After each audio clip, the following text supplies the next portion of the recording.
2 former champions, 1 former grand finalist, and 3 players who are here at the Live Lounge trying to become the Series 9 winner ahead of their trips to the World Championship. Right now, though, Portsmouth is the location, and this is Champions Week.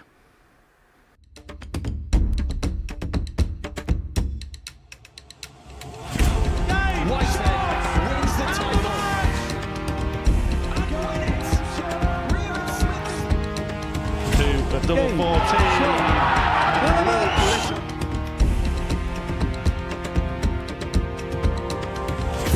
It's double shots and the match. Game, shots and the match. Game, shot and the match. So for the win, absolutely incredible by Andreas Harrison.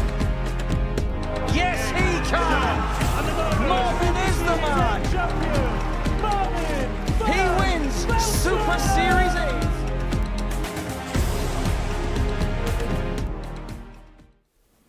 Yeah, it is that time again. Champions Week is finally here, and what a time for it to be happening when darts is grabbing the attention around the world right now. Joining us for it, Paul Nicholson and Chris Mason. Of course, you've played in a Champions Week before. It's a very special occasion, isn't it? Yeah, certainly a totally different feeling to a qualifying week. You sense a completely different atmosphere, especially in the practice room. Everyone's just that little bit more serious, just that little bit quieter in there. Yeah, speaking of atmosphere, some of these finals nights in this series, they've just gone up another level, haven't they? Yeah, they have. Speaking to some of the players after Saturday night, they were saying, I can't believe just how loud it was in here, because it's just incredible what this place has evolved into. Our weekly finals over the last couple of series have definitely gone up a notch. And when we've got our Champions Night this Saturday, I expect it to be the best atmosphere we've ever had. We had a bit of a pre-party yesterday as well with the latest influencer event, their little Champions edition. But there was one player that really stood out, 12-year-old Jaden Walker, taking out a 145 checkout there. He looked like he enjoyed it. That is fantastic to see, isn't it? In the place where Luke Little was kind of born as well. Yeah, it's fantastic to see, because I am not sure that would have happened had Angry Ginge not asked him to come onto the stage to try a different checkout a few months ago. But the fact is, there was a lot of shock on social media when Jaden was getting attention yesterday from different news outlets as well. But we're seeing more young players come through at that age now because they've got so much opportunity. The Junior Darts Corporation and a lot of the academies nationwide and throughout the world now are starting to allow kids to play and to thrive at very fast rates. And Jaden Walker is just at the forefront of that. Yeah, well, that was real good fun yesterday, but let's focus on Champions Week now, and this is the lineup for it. Mace, cast your eye over this. We'll talk more about Group A in a moment, but players coming in later in the week, 2 of them were runners-up, lucky losers, if you like, Derek Coulson and Andy Bolton. Someone's going to have a very good Christmas.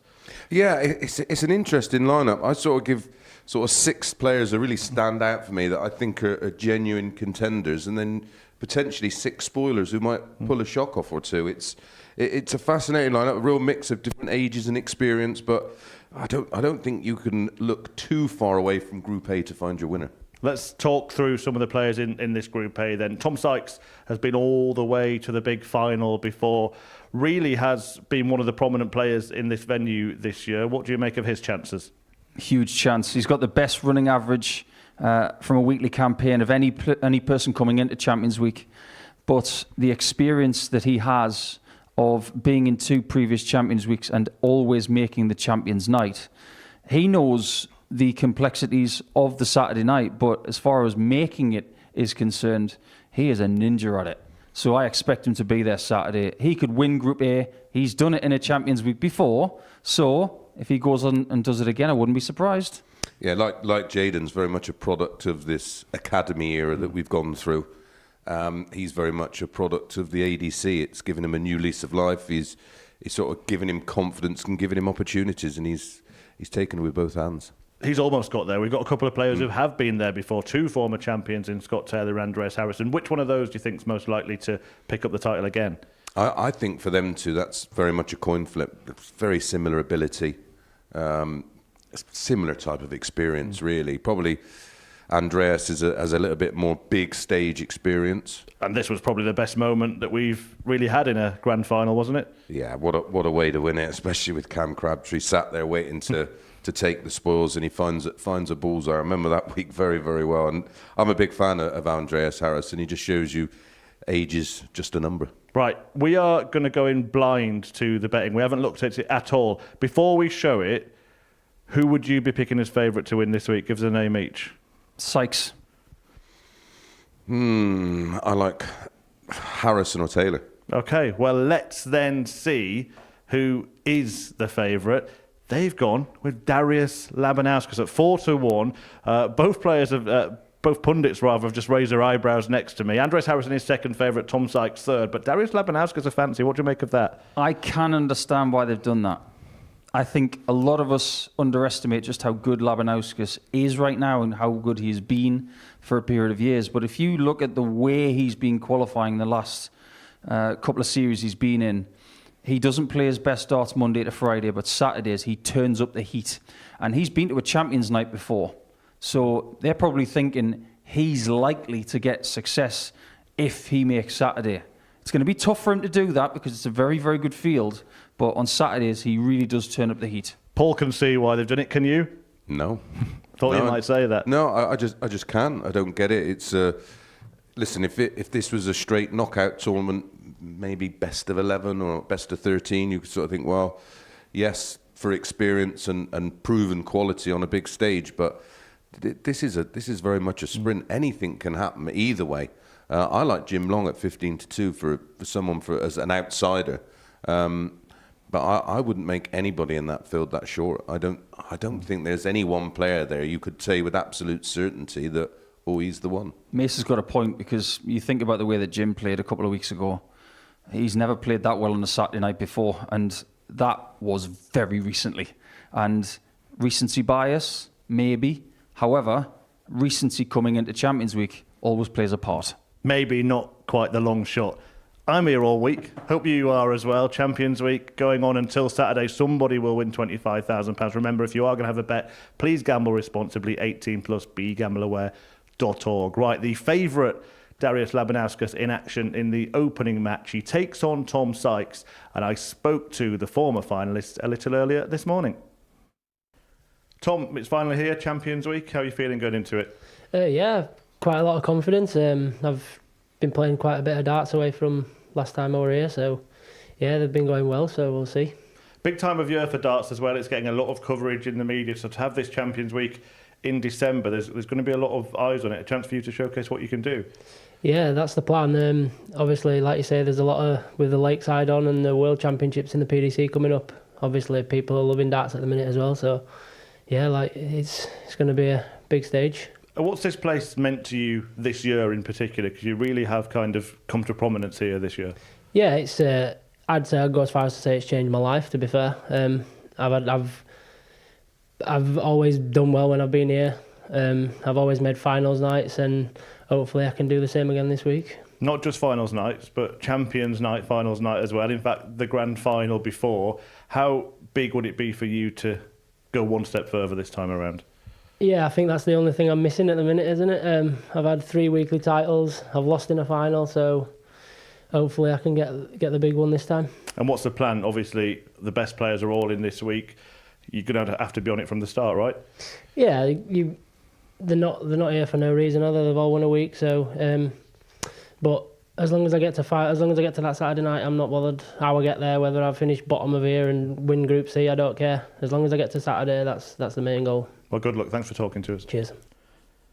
And so Champions Week is ready to get underway, and it is a meeting between two of the favourites to take the title come Saturday night. Remember, £25,000 on offer. And as discussed there with Tom Sykes, a great time of the year to be putting yourself front and centre in the world of darts. A 32-year-old from Castleford, runner-up in Series 6, takes on World Championship bound Darius Labanauskas, who's been in the quarterfinals at Ali Pali once before. Will the Lithuanian lobber live up to the bookies' billing, or will Sykes spoil his party in the very opening match on Monday morning? A top quality commentary team to talk you through the action this week. I will hand you over to Chris Mason and Paul Nicholson. Thank you very much, Murph.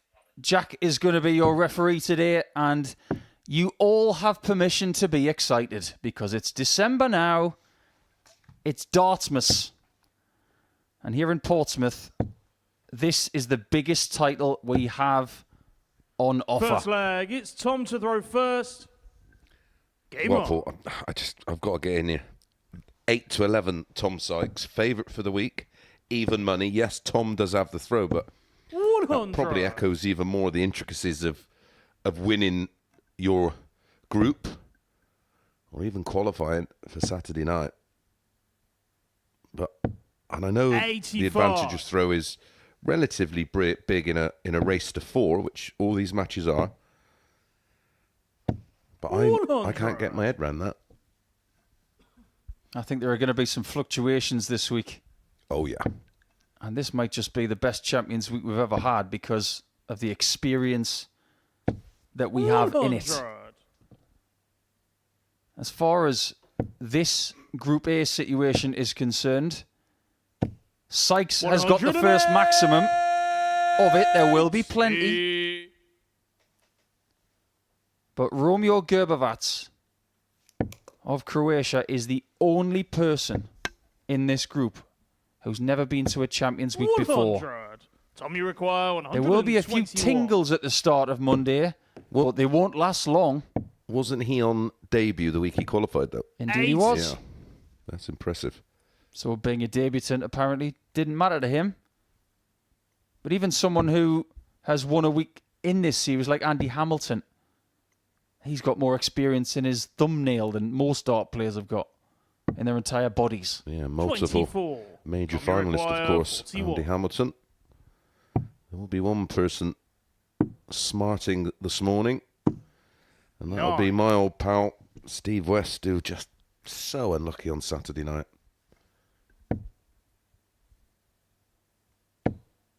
Well, look at this from Darius. Just in case, 140. Sykes sometimes very, very hot on the double 16, but sometimes has a little bit of trouble with it. He's going to have trouble with that now. That looks a horrible blocker, but Game what on an the adjustment. First leg, Tom Sykes. Outstanding dart.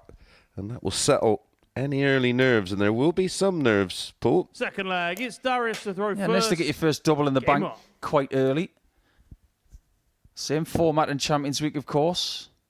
Group A will have 15 games per player over Monday, Tuesday, Wednesday. 140. And then come Thursday afternoon, we invite the Group C candidates.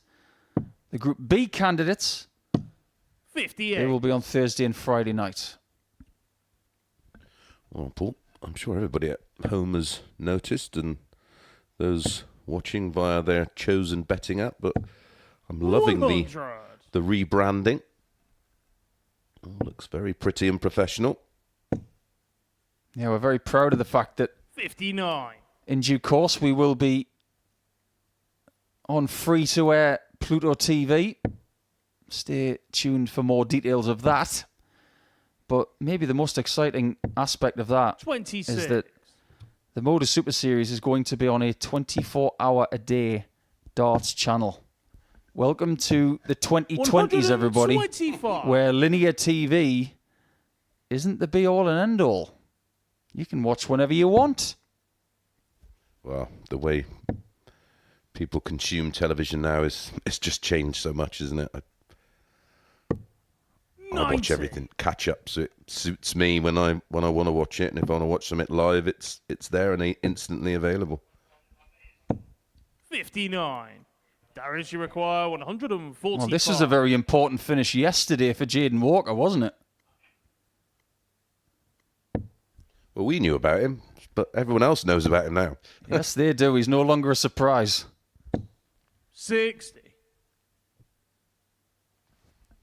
It was very much like when we did the Live Lounge live from 100. the pub, and Darius, you require I was talking 85. about Luke Littler. Everybody thought I lost my marbles. Oh, there you go. I haven't seen in 9 months of him in this building, I knew how good he was. And so did all of us that had watched him firsthand. 73. And there are Tommy more players like require Jaden. 100. There's an army of them coming. Tom Sykes is a one-man army. Got to be a bit careful. Yeah, 40. that was almost Darius, you not require impossible to miss, 12. but probably a bit tops. Probably should have gone for treble 12 there.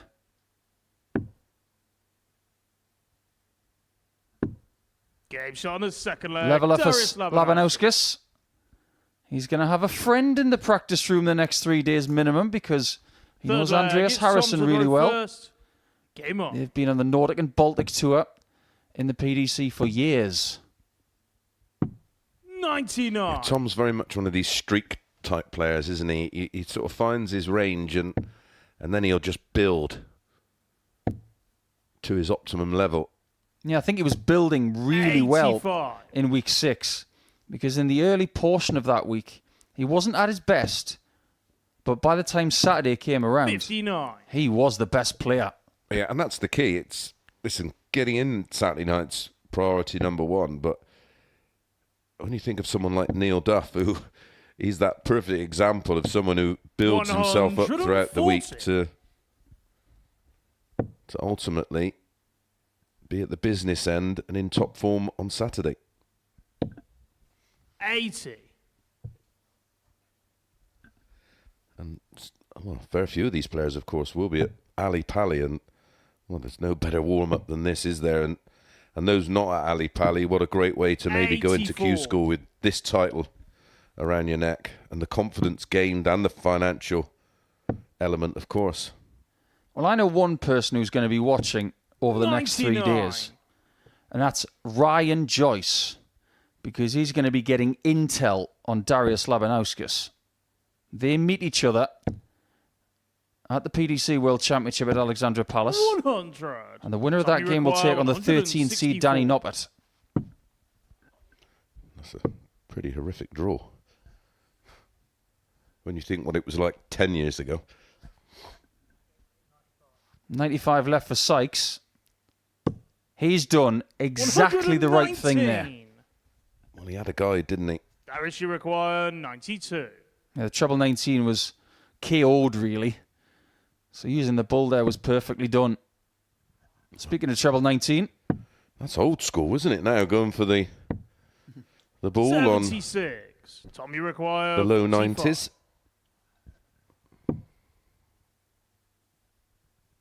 he's changing position on the hockey for 32. Now he has to go back.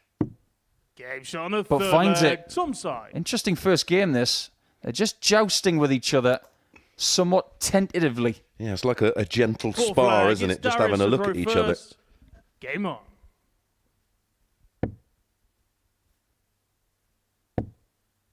Is there a case that maybe winning this 140. week could mean more to certain parties than others? Absolutely. For instance, if you think about what Darius has done, you mentioned his 67. quarter-final at the Worlds earlier on. That was £50,000 when he won through to the last 8. If he won this week, it would, for him, be maybe a vindication 140. of where he's going with his career at this point in time. For someone like Sykes, it would be the biggest thing he's ever done. 80. Yeah, it would be his biggest cash. And the exposure and the opportunities it gives you, of course. And I say it's all about what goes on between the ears, and 84. no doubt you will be going to Q School, and you'll just go there a different player. And people will look at you differently as well. 96. They look across the room and say, oh, Tom Sykes is over there. He won Super Series 9. Now, Tom is probably not going to win this leg, though. 60. And Darius is doing what he does best. He's plodding. Yeah, you just 95. you got to Darius, watch you playing require someone like 76. Darius, because you'll sort of get to play at their tempo, and then you'll find yourself almost being ground down.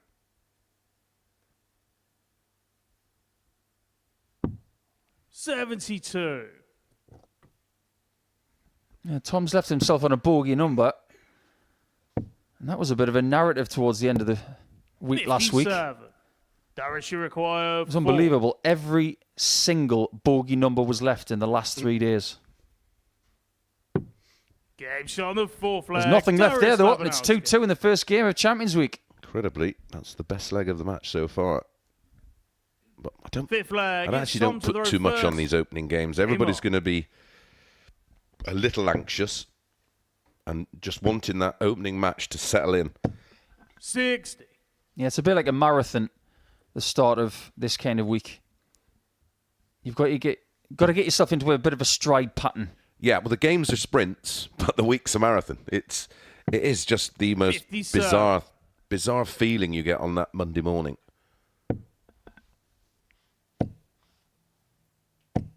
Another max for Sykes, who, trust me, is going to get plenty of them. It's all part of his arsenal.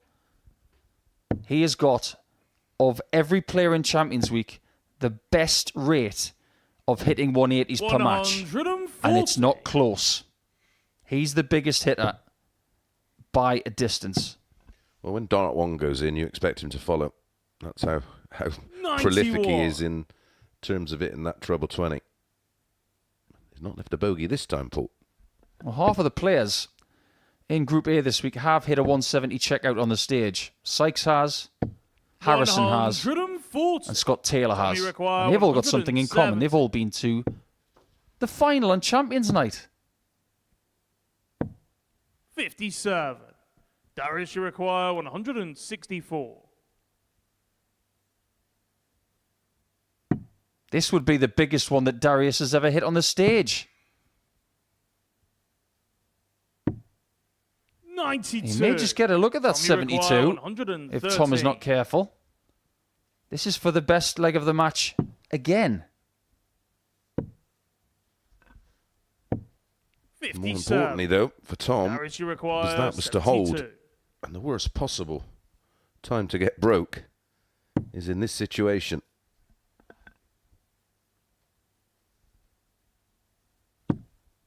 Oh dear, shouldn't have been anywhere near that. That is an uncharacteristic mistake. 40. He very rarely does that. Require 56. And that's a let-off for Sykes. And he's got to bank it. 46. Oh, that was a Darius, golden you require opportunity to 32. hold and go within one. He is not settled at all.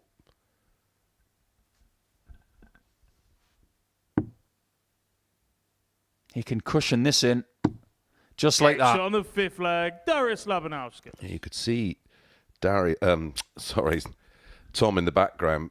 Basically, he's Sixth thrown leg, that. it's Darius to throw first. The action would have been tight, and he was just trying to sort of say to himself, why have you thrown it like that? And one of the reasons why players get better as these weeks go on is because they work out the kinks in their game. 125. And hopefully, for their sake, by Saturday, everything is working perfectly. I've got to lean on your experience here, Mace, because you're the one who has been to Champions Night before, not just Champions Week. So you know all about this journey. Yeah, and you're right. Day 1, I was 97. woeful. Slightly better on day 2, and then started to fancy it on day 3, and then the Thursday and Friday, it just all clicks, and then the confidence you get, then you carry over into your Saturday night. And then, of course, for me, it was perfect winning week 12 because it was fresh in my mind. So you just go straight 100. into Champions Week. I actually took the decision to actually do comms the Monday, Tuesday, Wednesday, and that was the best because it just took my mind off of it. 40. Or the mind off of me playing, and it gave me a good look at the players. Never underestimate the importance of intel. Oh, knowledge is key. You can sort of sense 60. areas of maybe where you can exploit a flaw in your opponent's game. Needs them all. 140. I don't know about you, Mace, but it seems like Tom Sykes' points have been on the protein shakes. They seem to have grown. Yeah, I think they look longer than what I remember. 140. Tommy require 167. Has to hit this. 125. Fine attempt, that. Darius, you require But Labanauskas, 44. for some early morning Motown, is going to deny us a 4 tops.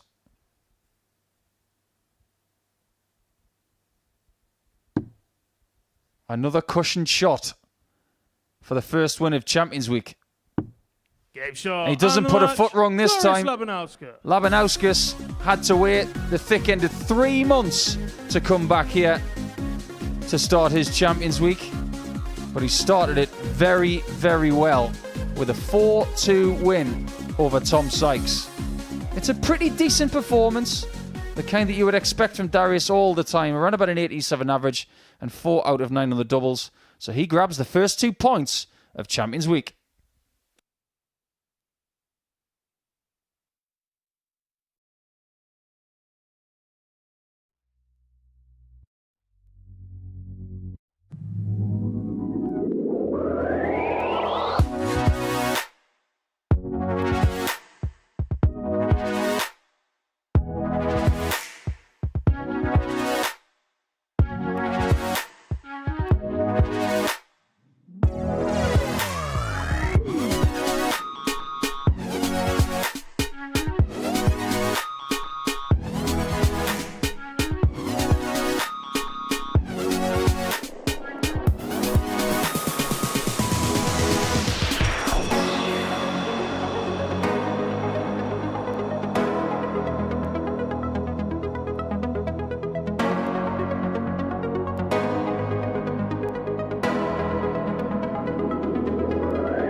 Welcome back to the Modus Super Series on this Champions Week, where the first game has taken place and Darius Labanauskas has got himself off to a winning start against former series finalist Tom Sykes. Well, now we've got a former series champion in action, Andreas Harrison, who took out that stunning, memorable 1-2-1 checkout to beat Cam Crabtree in Series 7. He's back and he's taking on Romeo Grbavac of Split in Croatia. The 30-year-old also heading for the Ali Paddy. Great bit of warm-up this, isn't it, for these players? Jim Long also, who's going to play next in that little group as well. Kai Gottard in action later in the week as well.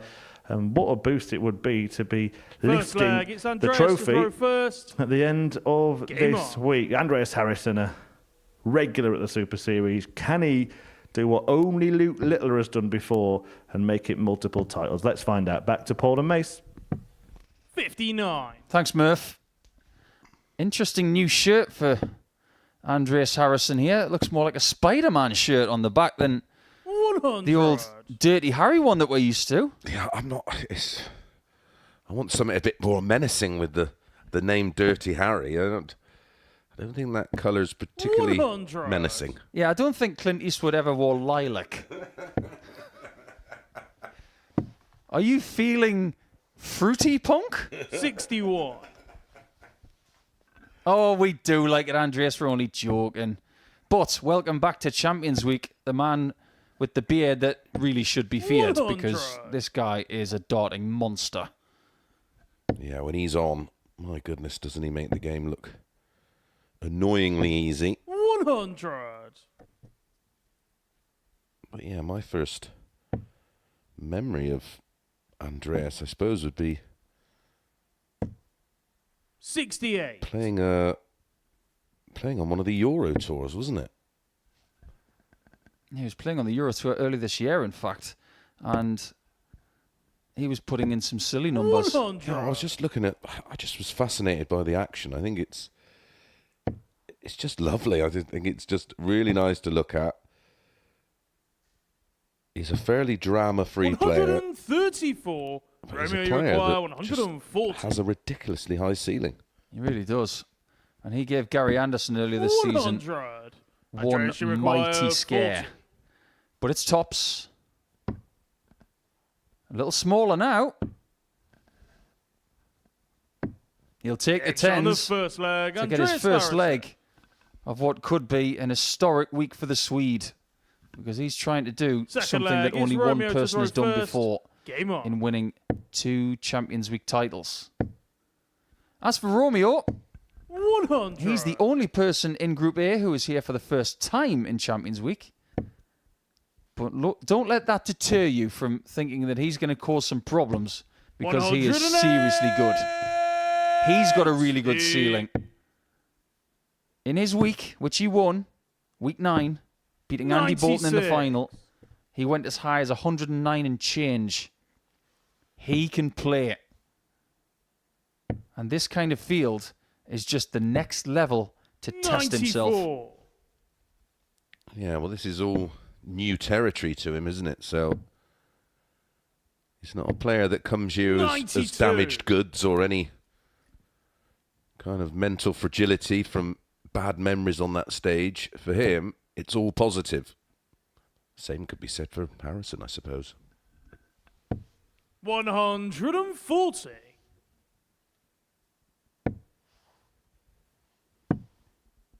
Yeah, good switching here from the Croat. 96. Andreas, you require 87. Question is, does he get a look at that ton plus finish? Because Harrison is warming up very nicely.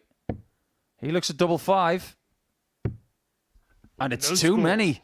Wrong bed. Romeo, you require 117. Stays on 87. That was, of course, for a 12-darter. And a break of throw. 57. Andreas, you require 87. Same route. Different result. Game shot. It's on the amazing second how many leg. times that Andreas happens. Harrison. You bust a shot like that and you take it the next time. All he did there was just make the smallest Third leg, adjustments it's Andreas on to throw dart 3 first. on the double 5. Game on. A shocked-looking Romeo. And I'm still a 15-darter for 100. 3 wasted. Incredible when you think about it. But maybe that is a key to how much quality there is coming this week. 140. We still got Jim Long and Scott Taylor to come in their first game, and we know what they can do. 140. Harrison comes here, of course, not that far off, not just from winning week number 2, where he beat Mike Warburton in the 46. final, but also winning the Europe Cup with Sweden. And that wasn't a shock at all because Sweden had the best team. 45. They really did. It just shows you how the landscape of darts has changed, though, isn't it? 95. Years ago, that wouldn't even been considered. Andreas has had a very good career to date, but there's still a lot to do. 81.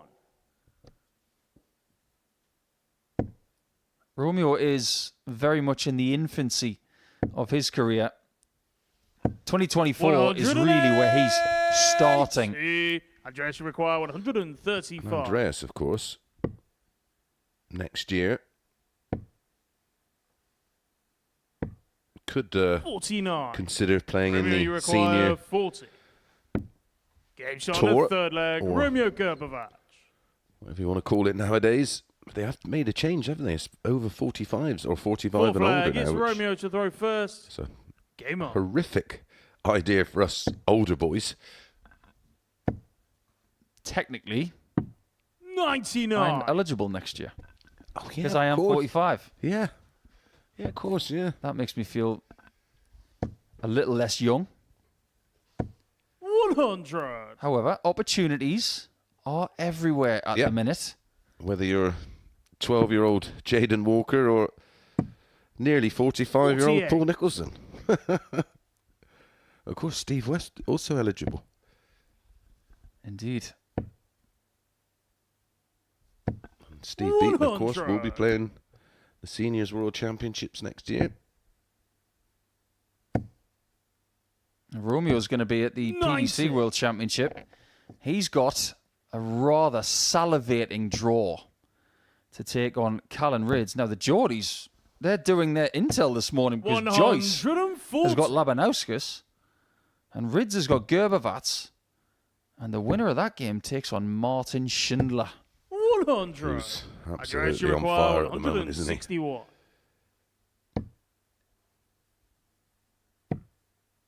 Very close to getting a shot at the bullseye again on this stage. 125. Romeo, you require Still the only player to win a 164. series on the bull. He's in a good position to establish that two-leg cushion again. 59. Andreas, you require 36.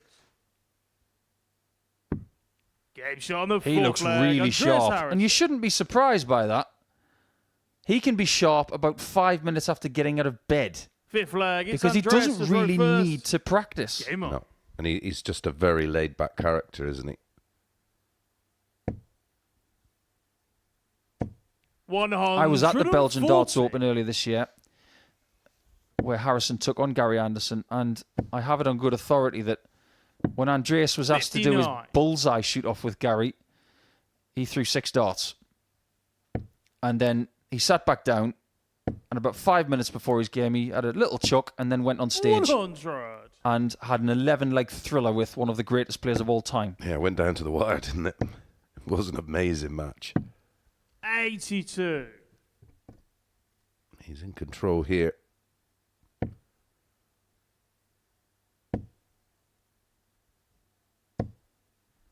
He's hit the stage running. He really has. 180. And when you consider what it was like for him in Champions Week in Series 7, 100. he didn't even play very well in Group A require 81. at all. And then in Group C, he turned it on. 99. 63. Not there yet, but very likely to be very soon. 60. Address you require 18.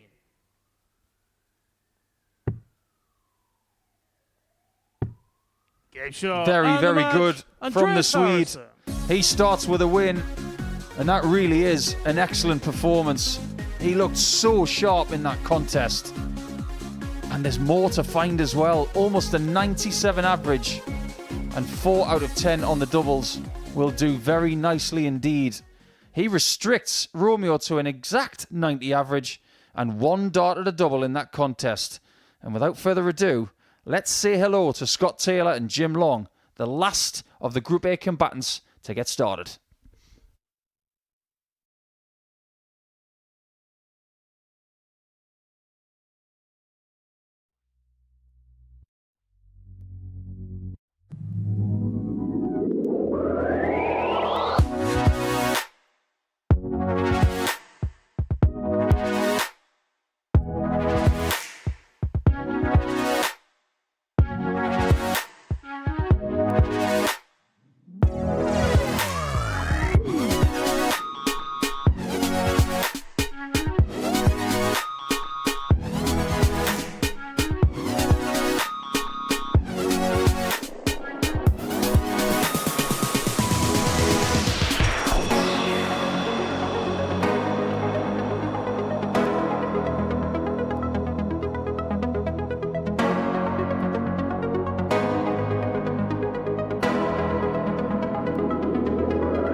Game 3 then about to get underway at the Live Lounge in Portsmouth, UK, and Jim Long has travelled all the way from Canada back to be here for another tilt at Champions Week. He's in Group A this time around. He was really determined to get there. He took up the final spot in it. It is, of course, decided by the best performances. The averages separate the players, and Scott Taylor is amongst the top 6 as well. 33 years of age from Bolton, won Series 6, of course. Now, Jim Long did qualify for Group A last time he was here, but had to forfeit that spot, go into Group C. Didn't work out for him there. That's why he was so keen to get back. And the Week 11 champion now looking to have a fantastic week before his next trip to Ali Pali. Guiding you through Game 3 are Chris Mason and Paul Nicholson.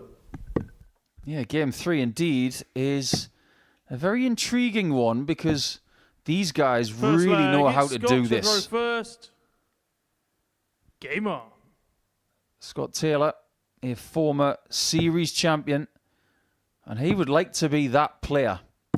134. That is the 2-time champion, as well as someone else from the northwest of England who has garnered quite a few headlines over the last year and a bit. Yeah, he's done okay, hasn't he? 100. It's great to have Scott here. He is here because he defeated the defending champion. 95. That was in week 9. week 8, I do beg your pardon. He beat Marvin van Velsen in his weekly final, meaning that Marvin could not go back-to-back. It's been an interesting journey for Jim, though. 95. He won week 11, and I do believe he's gone back to Canada and come back again.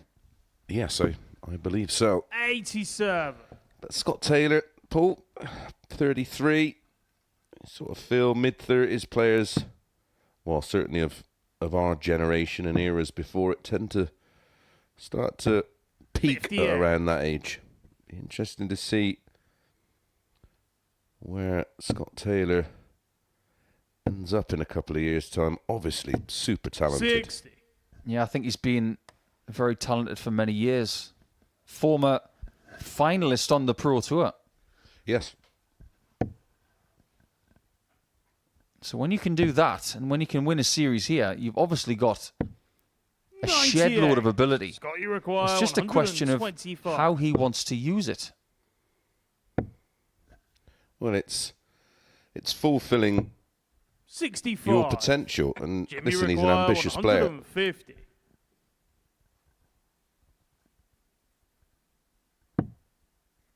Another one. Leaves double 18. And Game Jim Long shot is on the off to a first flyer. leg. Jim Long. Yeah, proper player, Jim. I rate him highly.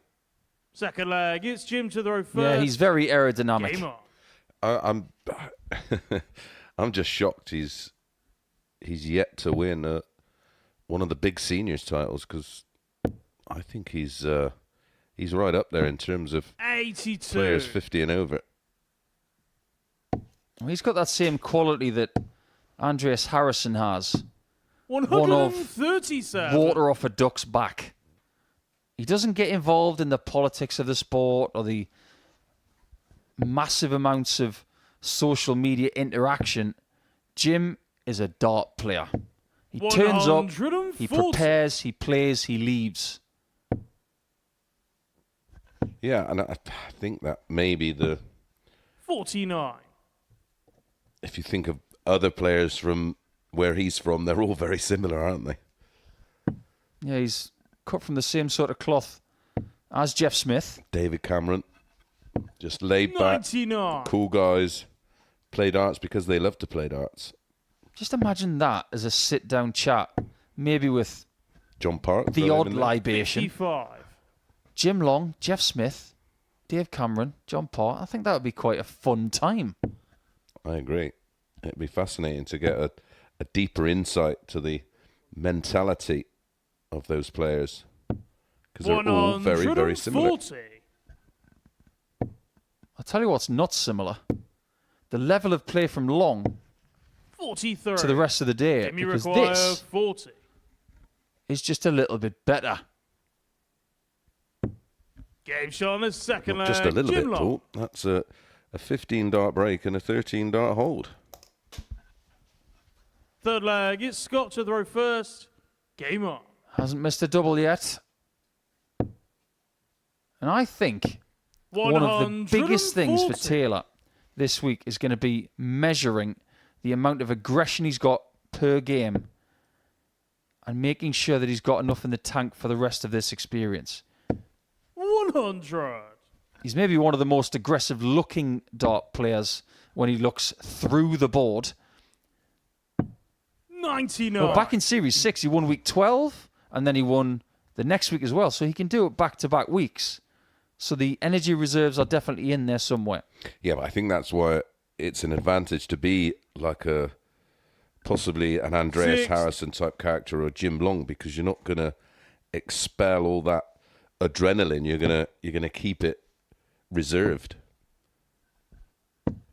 92. This is a good response from Scott.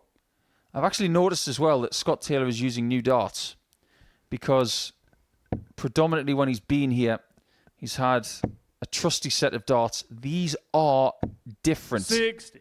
They Scotty are require a 170. James Wade dart, I thought they looked like Wadey's. and they're good. They are very Game good. shot on the third leg. Scott Taylor. What a game.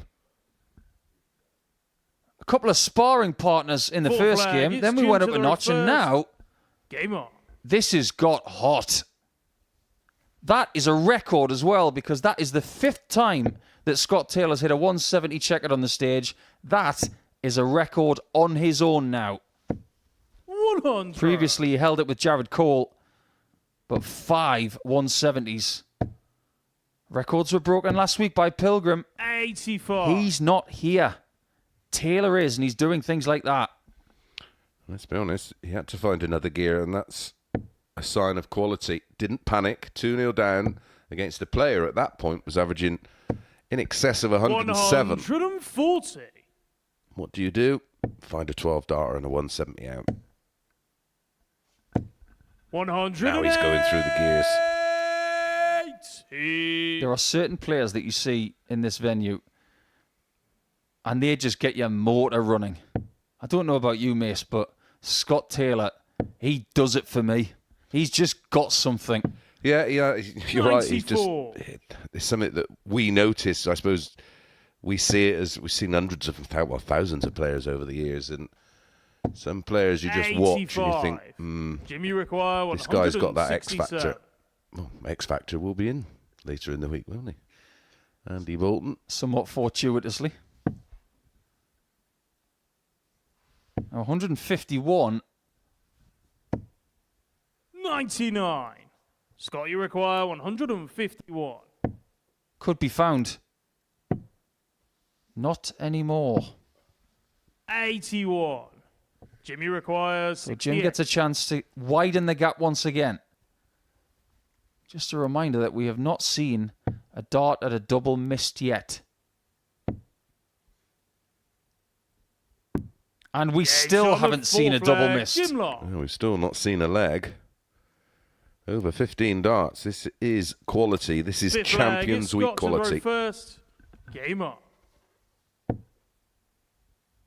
We'll have plenty of this in Group A if you don't mind. 140.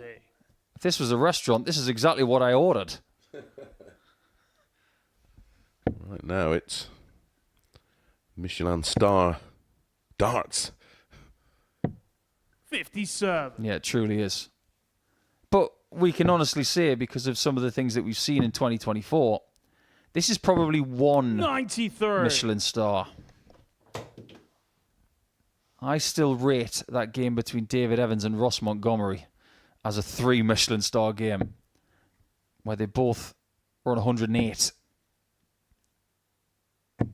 140. And this is going to be the last Modus Super Series week here in Portsmouth in 2024, but it's not the last of the darts 84. in Portsmouth, because the ADC Global Championship will be contested over the next 2 weeks. Well, Scott Taylor was involved in one of the craziest games we've seen here when he beat Pilgrim. 43. And Pilgrim lost with 118.88 average. So, what do we say that game is? That's like getting 44. a hotel room at the Burj Al Arab in Dubai. That's a 7-star game.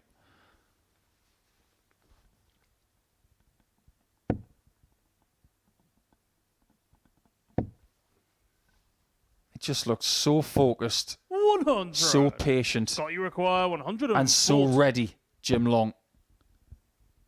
But is he ready to win this match?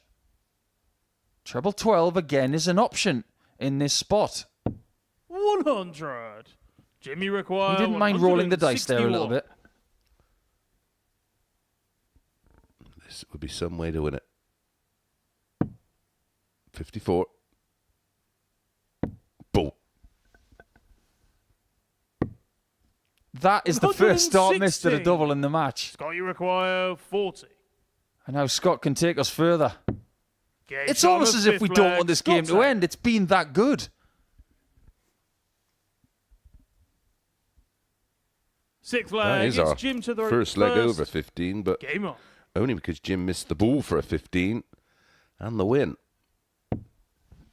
I can say at this stage that these guys know exactly what Champions Week is all about, because they've been there before. 95. Scott Taylor has been in a Group A in Champions Week before, indeed with Tom Sykes. 100. On that occasion, Sykes was the man, but then when it came to Saturday night, Taylor was the man. Yeah, and to think 3 of these players will be finding themselves in a very strange Group C. 77. That's a good point, actually.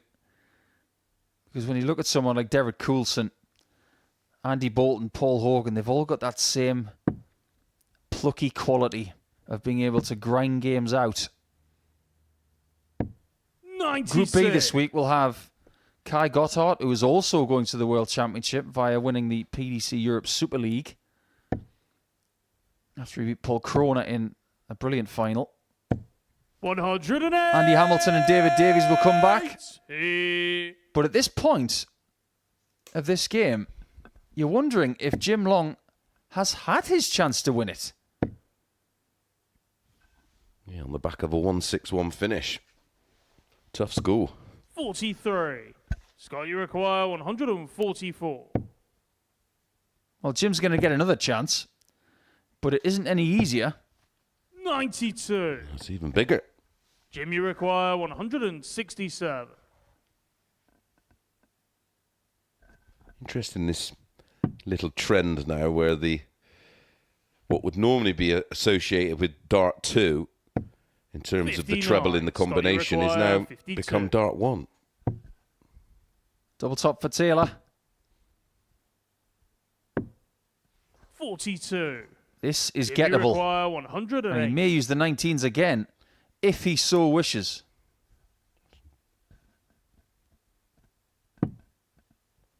That's tricky. Not tricky enough, apparently. Because that is a wonderful finish from Jim Long. A fabulous game of darts that was, from start to finish. With a 170 checkout from Taylor, a 150 checkout from Jim Long, and a killer 108 at the end that gives Jim Long his first 2 points of Champions Week. Taylor is very much warmed up, but it wasn't good enough to get the points. He loses by 4 legs to 2.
Welcome back to the action live here at the Modus Super Series, where we've seen super starts for the pair of players that are on the stage right now. Darius Labanauskas got the better of Tom Sykes 4-2 in his opener, and the Series 6 champion Andreas Harrison with a 4-1 win over Romeo Grbavac. Both players having very good performances. Jim Long has followed suit as well, beating Scott Taylor 4-2. Look, it's early in the week, and we have seen players grow into weeks, not just on normal weeks, but on Champions weeks as well. In fact, Harrison did that when he won his series, but they've both started well. Let's see if they can continue that now in the company of Paul Nicholson and Chris Mason.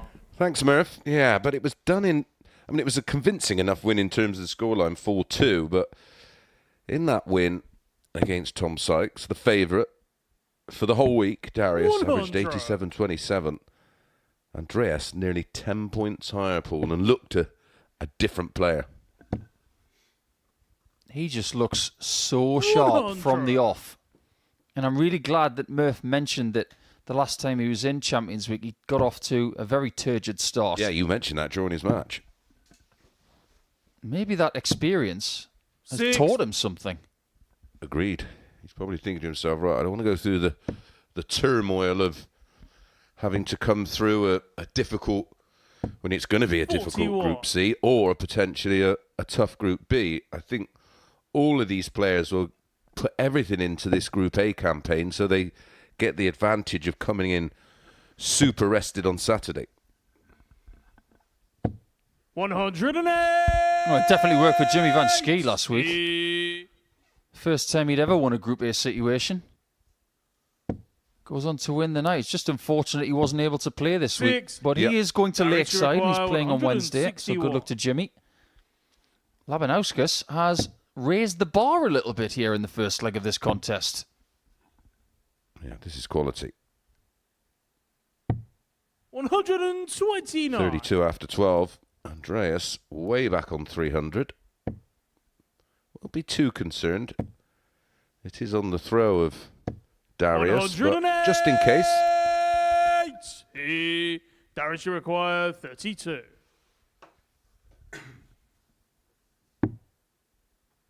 Game shot on the first leg. That is a wonderful leg from Darius. Winner of week 1. Beating Bradley Brooks in the final. And that week he played his best starts yet again on the Saturday night. And he is someone who has made the Champions Night as well. In fact, it was the night that Dirty Harrison won in Series 7. So they do know plenty about each other. On top of that, the PDC Nordic and Baltic Tour does involve their respective countries. Darius was 6. the 8-11 favourite for this one. Andreas was quoted at even money. I don't know about you, Mace, but I see value in that. Agreed. Even at 1-0 down, Harrison, he does have a better level than Darius on this stage. Miraculously, after crunching a few numbers this morning, 41. Darius's personal best average on this stage is 100.8. Andreas's is nearly 118. Yeah, it just shows you the difference in their ceilings, but Darius here on a potential PB. He's averaging 109.23. This is night and day to the player we've seen in match 1, but we did feel like it was a case both players looked a little anxious, as you would expect, but the following couple of matches, no such problem for the players. 85. I know Darius is very proud of flying the flag for Lithuania here. And he has shouldered the pressure of that for years. Yeah, he's been around a long, long time. He's vastly experienced, of course. Played darts at the highest level. The highest double would give him a 2-0 lead. 76. Andreas, you require 140. 60 tops. He's done it before. And I always get asked the question 100.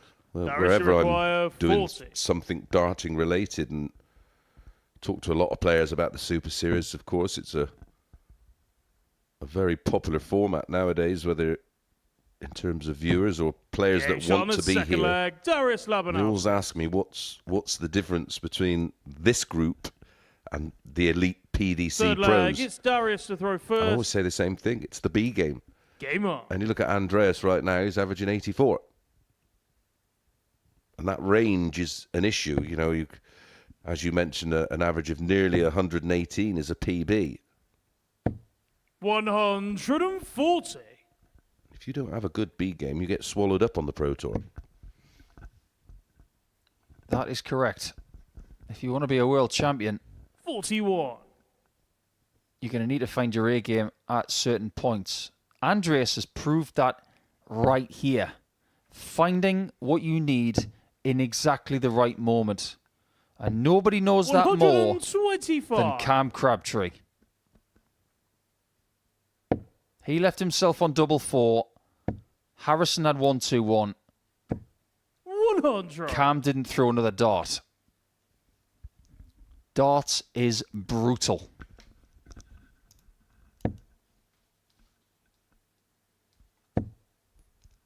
And Labanauskas is plodding his way towards a 3-0 lead here. Andreas, it just feels like it's almost like he's left a dart in the practice room.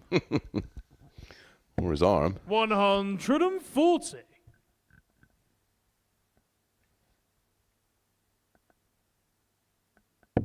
Yeah, this is a poor impersonation of the player that we saw in his opening match. But this is quality from Darius. 136. I don't like his nickname, Lucky D, because there's nothing lucky about him. He's just good. And you don't have to be lucky as a dart 85. player. You have to be Darius, good. you require 40. But calling yourself Good D wouldn't be very good, would it? This could be very good. Third dart again? No score. Not this time. Well, Andreas, you if require Andreas is going to turn this match 135. around, these are the kind of shots he's going to have to find. And doesn't even find a 25 to keep the shot alive. He likes that small 10. 45. He eventually gets Darius, to you 25, require but 40. a couple of darts too late. And Labanauskas looking to lob one at tops. Game shot on a third 3-0 leg. to the Darius Lithuanian. Labanauskas.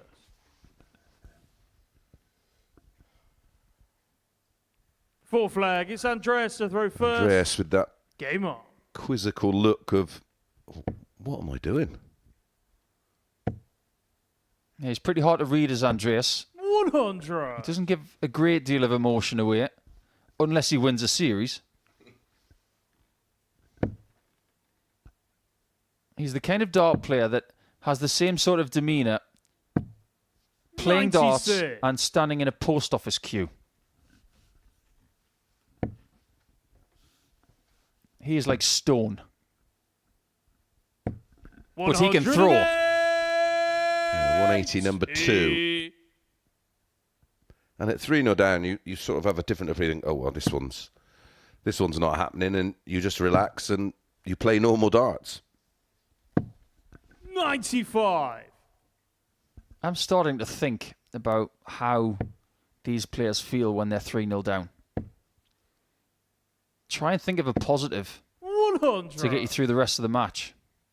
As Andreas leaves a 1-2-1, funnily enough. But when you're 3-0 down, because it'll happen to you at some point, think to yourself, I wonder what kind of trouble I can cause for them from here. 100. Because if you were to edge the game Andreas, you 4-3, require 121. you have an enormous psychological advantage over them for the next time you play them. Well, when you're in front, you 105. sometimes naturally just try and defend that lead, and it's the worst thing you can do. I remember that match with Martin 4-1 down. Martin Fitzmaurice is waiting to the right of stage, and I'm just shooing him away, and I'm doing exactly well. 58. All I'm going to do is have a bit of fun with this and see if I can put him through the ringer. And our old pal Phil Nixon did the same thing when Andreas he was Harrison. what was he 6? Does it 6-0 down? Or, 6-0 down to Yeah. Martin, yeah.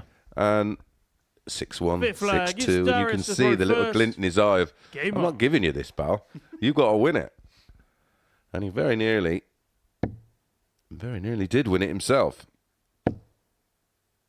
And it just so happens that Andreas has 100. taken leg 4, so he can try and build on this now and try to cause Darius some problems. And when you consider his level of ability, 140. he can win 4 legs straight against anybody on earth if he plays his A game. Well, he has it in the locker to just reel off 3 12s, 4 12s, 5 12s. 100. He just has that ability because we've seen it. That's not an opinion. And that's why he's played on so many different tours and succeeded. I mean, he almost, as well, 140. had this ridiculous comeback on the Challenge Tour very recently, and he just came up short of getting that last World Championship spot. 60. It went to Alexander Merckx, who won in the last cluster of events, but Harrison gave him one almighty fright. 80. The bounce out is never good, but when you're 3-1 down against a player averaging mid-90s, the one bounce out feels like all of them have gone on the floor. 95. Andreas, you require 141.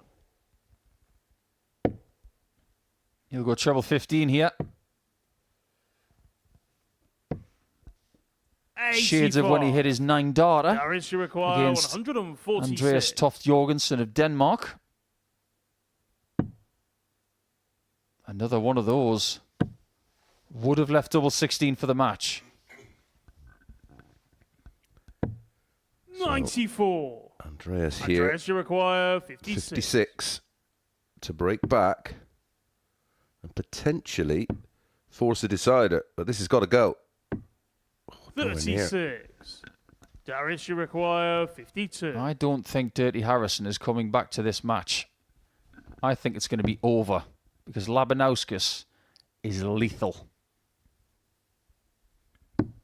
Game Getting shot over the and line match. is Darius never a problem for Labanauskas. Darius.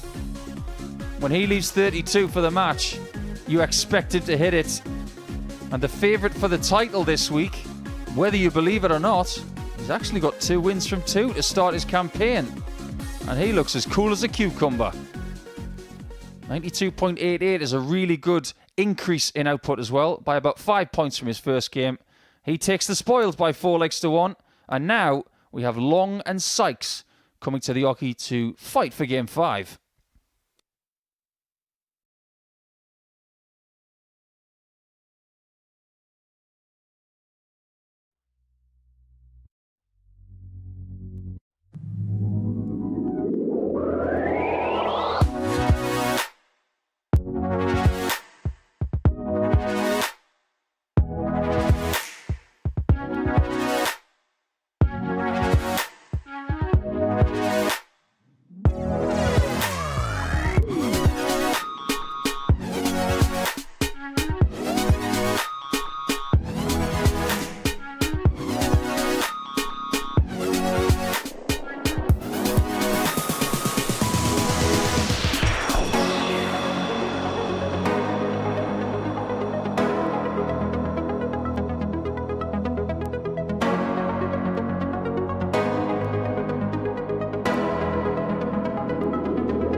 Welcome back to Champions Week at the Modus Super Series, where it's the player who's had the longest wait to get here that's making the best start. Darius Labanauskas with back-to-back wins, the Week 1 champion, making a perfect start to this Champions Week in Series 9. Jim Long, well, he only won a couple of weeks ago. He has been to Canada and back in between, but he is ready for a second tilt at Champions Week. Actually beat Derek Coulson in his weekly final. Coulson will also be here as the best runner-up. Neither Jimmy Van Ski or John Henderson able to play. He takes on Tom Sykes in the pair's second match of the day, and Chris Mason and Paul Nicholson will guide you through it.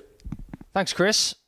Yeah, I think Jim Long is very happy to be in Portsmouth because it is unseasonably mild today. 100. Yes, the walk-in was actually quite pleasant. Normally, it's this time of the year, it's 97. ice cold and blowing a hoolie. Well, where Jim is from in London, Ontario, they do get some weather there. Oh, yes. And London, Ontario is not that far from Buffalo, New York, where last night the Buffalo Bills played the San Francisco 49ers in a blizzard. 96. Also known as a snow game. But I assure you, around that border region of southern Canada and the northern United States, it is freezing at the minute. 140. So coming to Portsmouth is like a holiday. And a holiday that might pay him quite a lot of money. Well, they've 98. made a wonderful start. 161. Building on that brilliant performance against Scott Taylor, where he was 4 out of 5 on the doubles and took out a 150 that really put the footprint down. 129.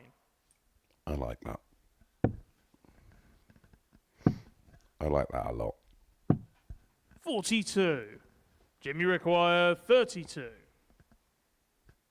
Yeah, that shot from Jim Long is like giving Chris Mason a very big onesie and a day off. He loves that, but he doesn't love 16. that. And neither of us like anybody on a 168.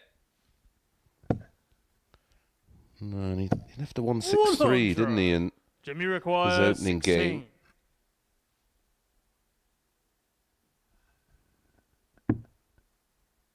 He's taking a bit of time to get going on the doubles here. Game shot on the first But he had leg. enough time Jim on his Long. side to again take the lead. Second leg. Now, it's Jim is Tom looking to the do road something first. this week Game on. that has never been done before. A Canadian hasn't won a Super Series Champions Week. 85. We have seen someone win from the Netherlands. First Dutch player to win, Marvin van Velsen, just over 3 months ago. We've seen an Australian win, a Swede and a Scot, and multiple English winners. But nobody from Canada has done it yet. He will have his chance this week.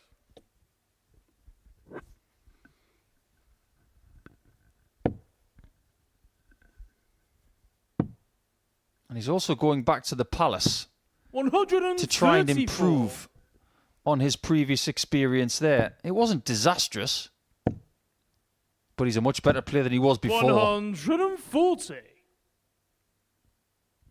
Yeah, it's one of the sports, or few sports, that you think that there's no limit to your learning in terms of time.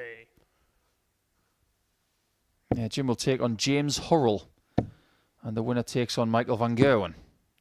127. But I think that Hurrell game Jimmy require with Jim 127. is very close to a 50-50 match. I agree. I think it's a winnable game for both, and both will look at each other, look at each other's Jimmy form, require and think, 49. yeah, I can win this one. Sykes can win this one. Game shot on the second Double leg. 16 Tom doesn't give him Sykes. any trouble on this occasion. Yeah, nice lag, good response. Advantage still with Jim. Third leg. It's So you Jim have to to the throw. He first. was the 4-6 Game on. favourite for this one, Paul. Tom was quoted at 11-10, and that was probably on the back of for him, a disappointing 82 average in his opening 135. defeat to Darius. Yeah, that was the lowest average in round 1 by 5 points. 140. And I think matches 2, 3, and 4 have shown both Labanauskas and Sykes just what they have to do to be competitive in Group A. 140. Yeah, credit to Darius. He raised his game by some level in match number 2 and maybe showed us why 57. the bookies do fancy him as the overall winner. He's the favourite, according to them. Well, that's what we say, isn't it? Somewhat in jest. 95. The odds compilers get it wrong, but get it right. Yeah.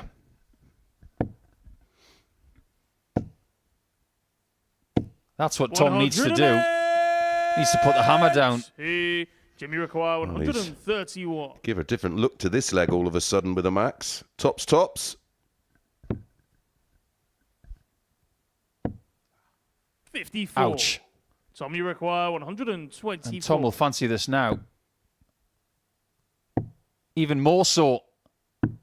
102. Good attempt. Jimmy requires 77. This could have been a little bit simpler, but 77 is an historic Canadian shot on tops. 57. It does not Tommy win Jim require Long 22. the third leg. Game shot Because on the that third leg Tom Sykes. goes to Sykes. Yeah, back-to-back 14 dart legs for Tom Sykes. Fourth leg, it's Tom to throw first. Game Showing on. why he was on mine and Paul's shortlist as a player that 48. I think you can split this up into 2 groups of 6, can't you? I think there's certainly, in terms of form, this year there's 6 that look to be playing at a 85. slightly higher level than the other 6. But in this format, and as we know, darts is very much on the day. If it's your day, you 96. can throw them over your shoulder and they'll go in off the lampshade. Yeah, on that form sheet over the last 3 months, the averages have been compiled for all of the players 100. playing this week. And from top to bottom, there is a difference of 7.14 points. The person with the biggest 59. average in their respective week was Sykes, over 91. The lowest, Paul Hogan, who, when he plays here on Thursday and Friday, he'll be looking around this place 78. for leprechauns because he will not believe how fortunate he was just to get to Saturday night in his week, never mind win it. 140. But when you get that ticket, it's how you use it. Don't think you just got to turn up and think, well, that was nice. It's turn up and say, well, I still want this. 45. Tom, you require 158. Another one of those. Ooh, would have left double 19. Treble 18's the shot. 98. Jim way back.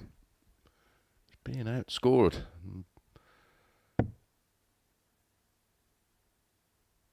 That's not necessarily a surprise against Tom Sykes, as we've already 85. said, is Tom, you one require of the most 6. prolific in terms of 180s.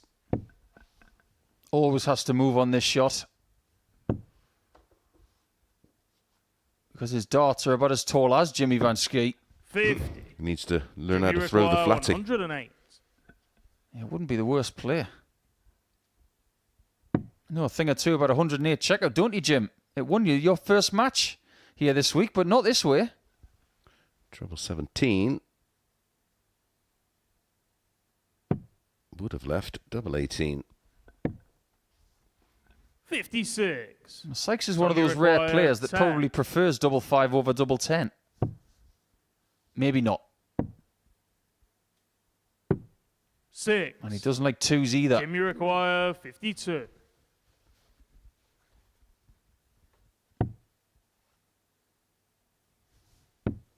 Game shot That on the looks fourth too leg, easy. Jim Long.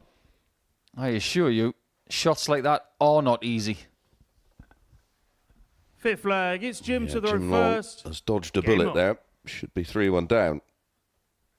Staring defeat down the barrel. As it is, you'll start to think to yourself, Maybe, just 140. maybe, this match has got my name written all over it. I remember the first time that Jim came to the Live Lounge in 140. Portsmouth, he was using a dart that was similar to this. He had the same flights, same stems. But his barrel was different and his point was very different. The point was 54. very thick. It worked pretty well. Made the final.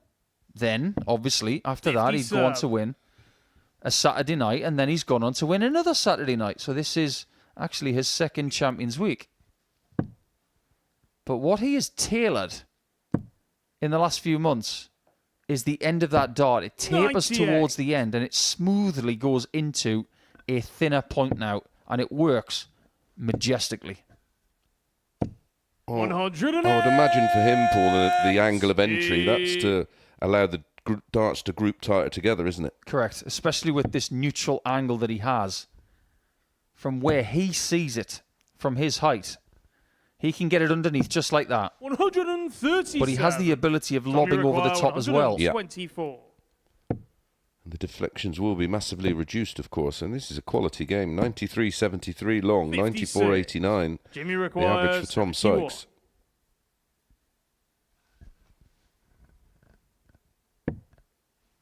Double 16. 54. Just a few frailties on the double. Tommy From requires both. 2 from 68. 9 now for Jim, 2 from 8 for Tom. Remember, Jim was 4 from 5 in an earlier game. 36. His finishing was Jimmy majestic. requires 16. Disappointment for Tom. And it may be doubly so right now. Usually good on this side of the board. Getting closer, edging closer. Game shot on the fifth leg. Such a Jim veteran move, isn't it? Working your way in with those sighters. Sixth leg. It's Tom to throw These first. players are getting used to a Game higher on. table here this week. Yeah, new drinks table for the players with the new logo on it. 100. I'm just really glad that Rodney's not here this week, or indeed Del Boy, because you don't want to lead against it. Just take it easy. Be cool, Paul. Be cool. Well, if anybody 58. walks in on Saturday night for Champions Night wearing a blue suit like that, fair play to you all. But Saturday night is going to be 100. one heck of an occasion. It's Well, going to been be sold so out much fun. for ages, hasn't it? It really has. It's the hottest ticket that we can offer here at the Live Lounge. There will be a queue out the door. 140. Expectant darts fans thinking, who's going to be the next champion? 59. When you consider who's been through the door players-wise over the last 3 months, what a journey. 133. 170 is on. He had one hit against him last time out by 108. Scott Taylor. What a reply. Jimmy require 170. He did well to leave it. He's not going to finish it. So with Sykes hitting 2 out of 9 on the 58. doubles Tommy to this requires point, 62. he has to sharpen up or he could lose. That might have done him a favour.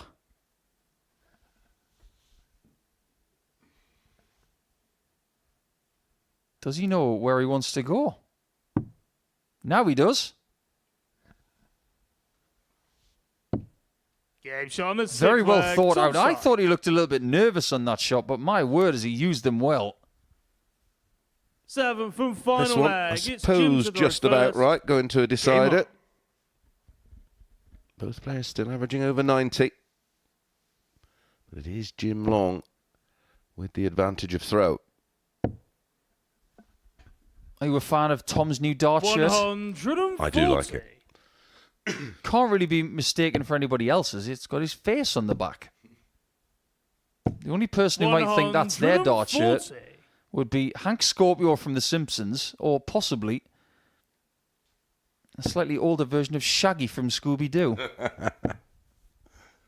Well, what a start to the last leg. This is from Jim Long, 141.80.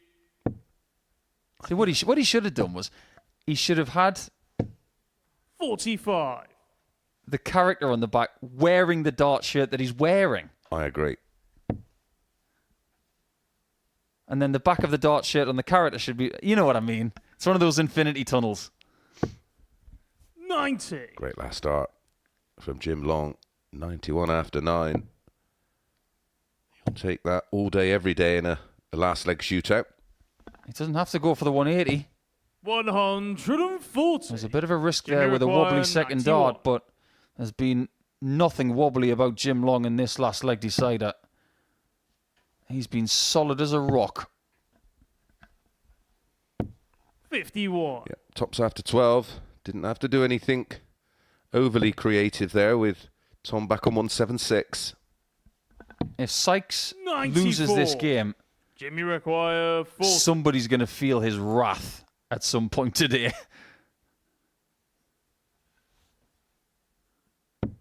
Game shot. But And the Jim match. Long is the Jim man Long. with pride right now because he, like Labanauskas, has double dipped and won their first 2 games. A great contest yet again. Not much between the averages, as you can see, and not a great deal between the doubling. But Jim Long, with that wonderful 13 darter at the end, he pips Tom Sykes by 4 legs to 3, and now we can end round 2 with Scott Taylor taking on Romeo Grbavac.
Welcome back to the Modus Super Series, soon to be in a new home on Pluto TV. We'll give you more information about that as the week progresses. But up next, it's a match between a couple of players who lost their opening games. Scott Taylor, a former Modus Super Series champion, taking on Romeo Grbavac. And I think it was Paul Nicholson who, last time he was here commentating on him, pulled out the brilliant line, Romeo, Romeo, wherefore dart thou, Romeo? That was me, Romeo pun. Over to you, Paul. Thanks very much. It's Romeo to throw first. Game on. I'm glad he didn't throw to me. I wouldn't even know how to follow that. But yeah, we are going to soon be on Pluto TV. I'm sure you can see all the rebranding. I actually just bought a massive TV for the puppet. It's already on there. Ideal. It's an app on my TV.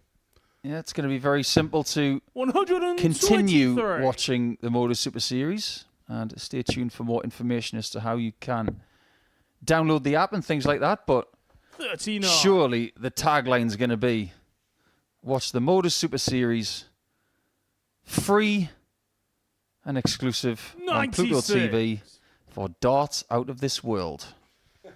On another planet. Murph will have some 85. some serious puns for that, won't he? I just know he's probably got a book full written down already. Yeah, I wouldn't be surprised. Well, he was right though. 97. These two are looking to get off the mark points wise. The loser of this game will go into round 3 without points, just like Sykes. 97. But Labanauskas and Long, they are stretching their legs already. Well, they made, despite 59. not having the darts, Romeo Scott Taylor, the Uruguay, 8 to 11 favourite to win this 145. one. Romeo was even money. 75. Scott, you require There is 126. the first example of a little bit of soft tip behaviour And from Romeo inexperience. Grbavac. Yeah. That is something 54. that must Romeo, be you require eradicated 70. from his game. That was an unnecessary risk. 54. And he might pay the penalty you for it require because he only got one 76. dart at a double.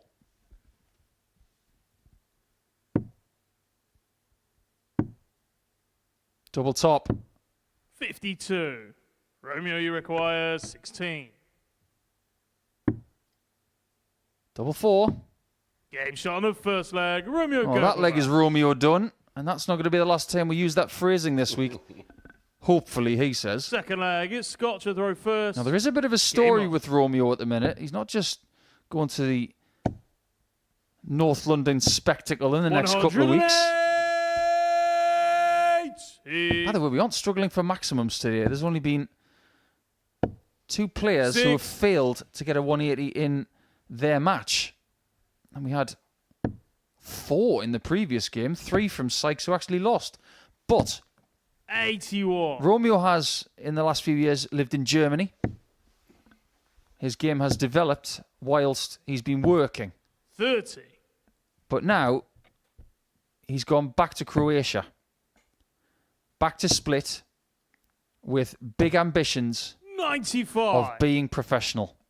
That's where he's going next. He's going to put everything into this and see where it takes him. 108. Darts like that. Why Scott, you not? require 145. Apparently everybody wants to leave a 145 now. Thanks, Jaden. 91. Yeah, apparently Jaden's finish has been all over the news this morning. And 64. Scott, you require I wonder what it's been 54. like for him to go to school today. Yeah. Great Game shot on from the second Scott. leg. Scott save. Equalises very quickly indeed. And just one more thing on Jaden Walker. Third Imagine leg. It's Romeo he to comes throw here, he first. plays with Game on. a monstrously popular influencer like Angry Ginge on a Sunday, hits a maximum in the 94. decider, takes out a 145 finish, and then on Monday he goes to school. Oh, what did you do this weekend, young Jaden? Well, 140. in times gone by, if you'd have said that to your teacher, they would have said, get out, stop lying. Now, all you got to do is 99. Go to YouTube. Yeah, just go anywhere on the internet and that young man's face 100. is what you'll see hitting a beautiful 145 finish. So maybe we'll see players who are effective at that age 40. maybe gracing a Champions Week in the next 4 or 5 years. It's not out of the question. Well, it'd be interesting to see where we are then, because 140. like I say, with the introduction of Pluto TV coming soon, it is an ever-evolving 58. presence in So the you world of require darts, isn't it? Now the 121. Super Series. It's, like I say, when I went over to Germany recently, the interest from the fans 97. for the Super Series is phenomenal there. They don't have 140. much representation this week, but So they you do have require Kai Gotthard 24. coming in on Thursday, their Super League champion. Plenty of representation in the 12. World Championship. But Romeo, Ali you Pali, one require player I'm 70. particularly looking forward to is Nico, who we seen a few weeks ago, didn't we? Oh, yeah. 6-6 for Romeo. Game shot And he's of back third in leg, front. Romeo Grbavac. The quality today has been exactly what we thought Fourth it could leg, be. it's Scott to throw first. A lot of mid-90s on. average stuff, and this is something every player can maintain. 96. And on day one, although experienced and everything else, you're still sort of playing yourself into some kind of top form. 140.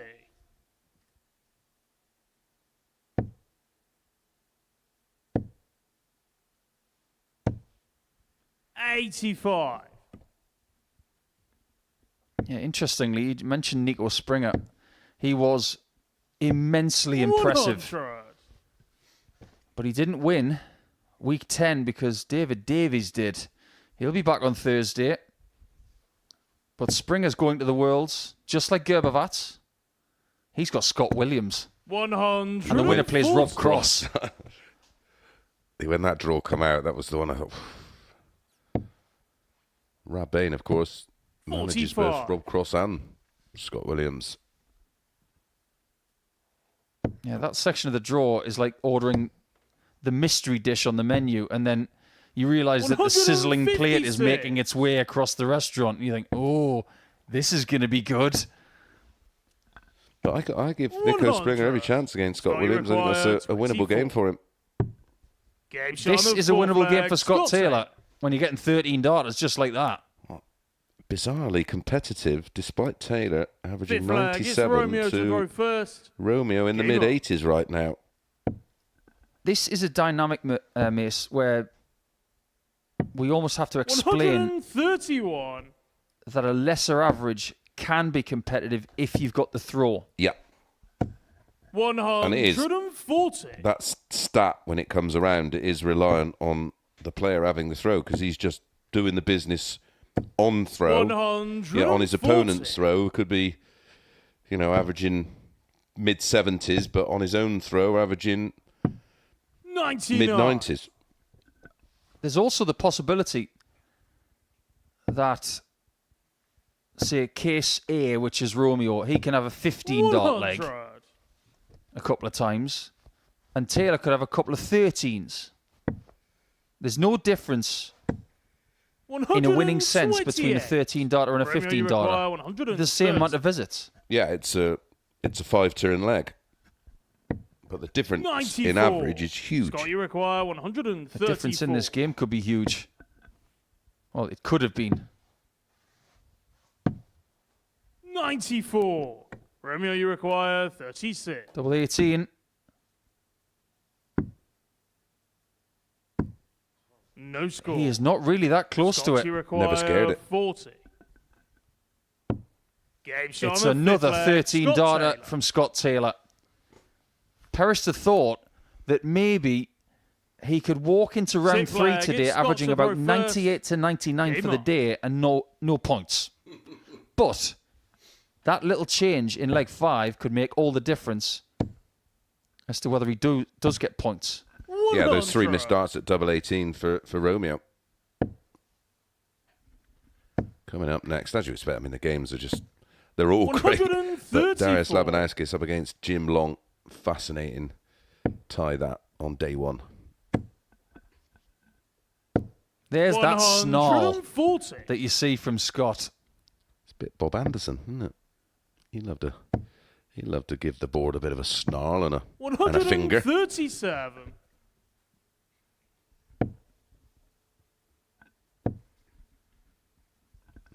Double 16s used to go in. 140. Get in there. Yeah, people don't do that anymore, do they?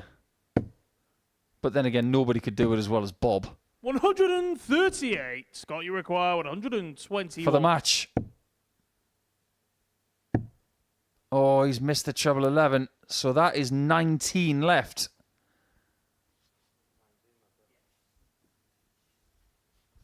No, 19. 105. Romeo, you require 92. This would be ironic. 74. So the only time he's Scott, hit you double require 18 16. in this match was when he needed to leave it. Game Well, shot Scott and the Taylor, match. Scott Taylor. What a performance towards the end. It is the best average of the day. And when he needed to find a little bit extra, he found it. The Series 6 champion is here for that second title. And if he starts playing like that, everybody's got issues.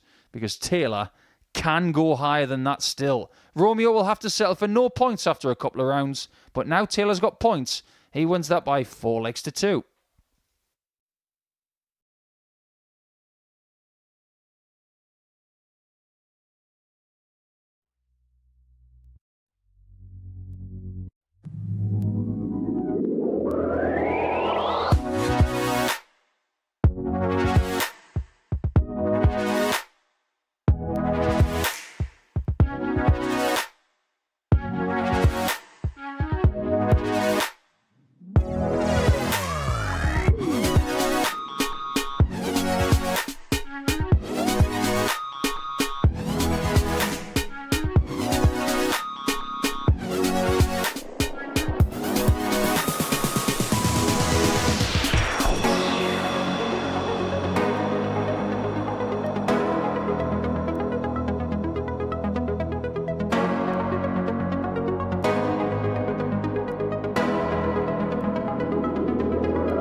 Welcome back to the Modus Super Series, where 6 Champions Week fixtures have been completed, and we have liftoff for Labanauskas and Long, the pair of them both winning their opening games. A 4-2 start for Labanauskas against Tom Sykes, who also lost to Jim Long.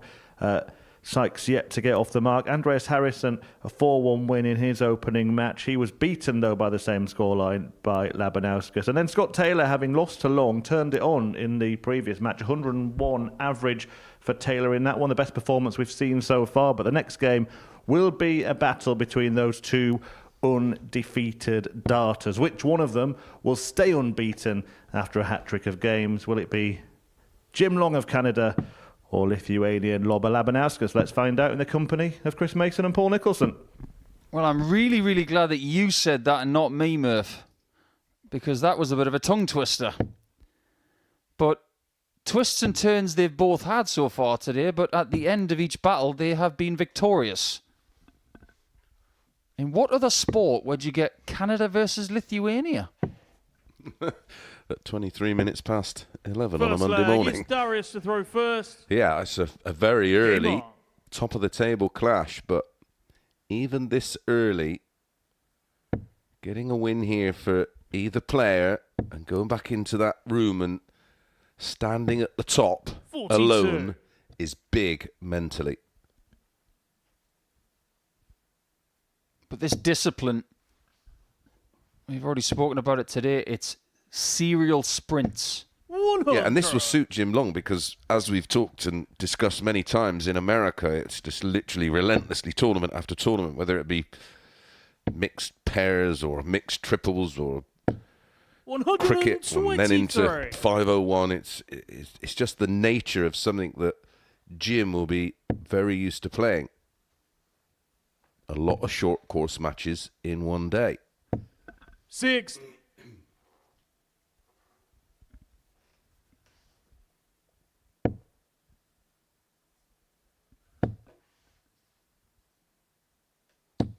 $140. Darius beat Brooks in his final in week 1. Jim took out Derek Coulson, but he's here this week. He's one of the best averaging runners-up, hence why Bolton and Coulson are involved in Group C, because if you are a lucky loser, as it's been coined, you go automatically into Group C. Yes, because 76. John Henderson couldn't play because of previous commitments, and of course Jimmy Van Sheet plays in the WDF World Championships this week. We'd like to wish him all the very best from all of us here at Super Series. 120.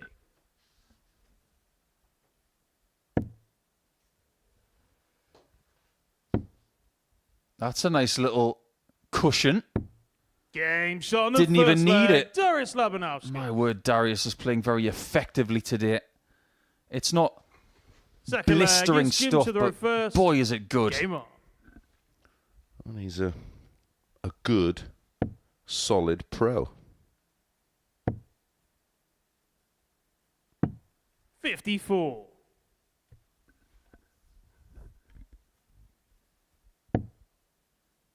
I think Darius is the kind of player, a bit like Jimmy Van Skeet. He will 6. plan his diary well in advance. He'll go back to Lithuania, and then within about 12 to 16 hours, he'll think, right, where are we going next? 59. There's such a thing as living your life out of a suitcase. It's not bad. As long as you've got a nice suitcase and a nice hotel to stay in. Some people like that lifestyle. 140. It is somewhat transient,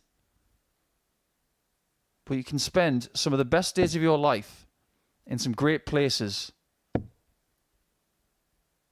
having some great experiences. 40. Yeah, it's a thing that we talk about all the time, all the different countries you visit and the friends you make all around the world that you go back and see every year, and then you sort of welcome them over here when they come here for a tournament. It was a great time. I wonder how many frequent flyer miles Jim Long's got now, because he's been going across the Atlantic and back 81. quite a lot over the last few years. Not just to come to Portsmouth, but to seniors darts as well, where he has been victorious.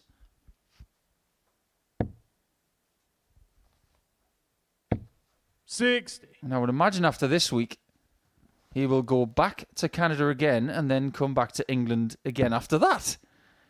So the people at the airport that he goes to, either Toronto or even the 85. London, Ontario Darius, you require airport, which is an 101. international airport, they'll be thinking, we keep seeing you every week. Where are you flying to?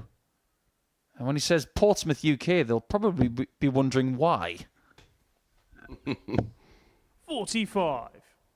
It's funny, over the years ago when you used to go through airport security and they'd ask you, where you going, what you're here for, and you tell them darts, they look at you a little bit strangely. But it's definitely a shift in the last couple of years. 90. Most of the Darius, guys you speak to now, whether you're going 56. into the Netherlands or Germany, which we go into quite frequently, you're going to, and they'll name the venue, and they'll name the players you're going to see. It's such a shift.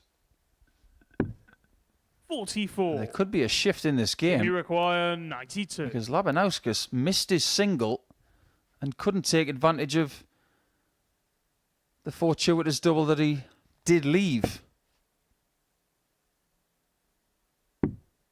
He is not going to be punished at that visit. 36. Darius, you require 12. 3 o'clock position on the board.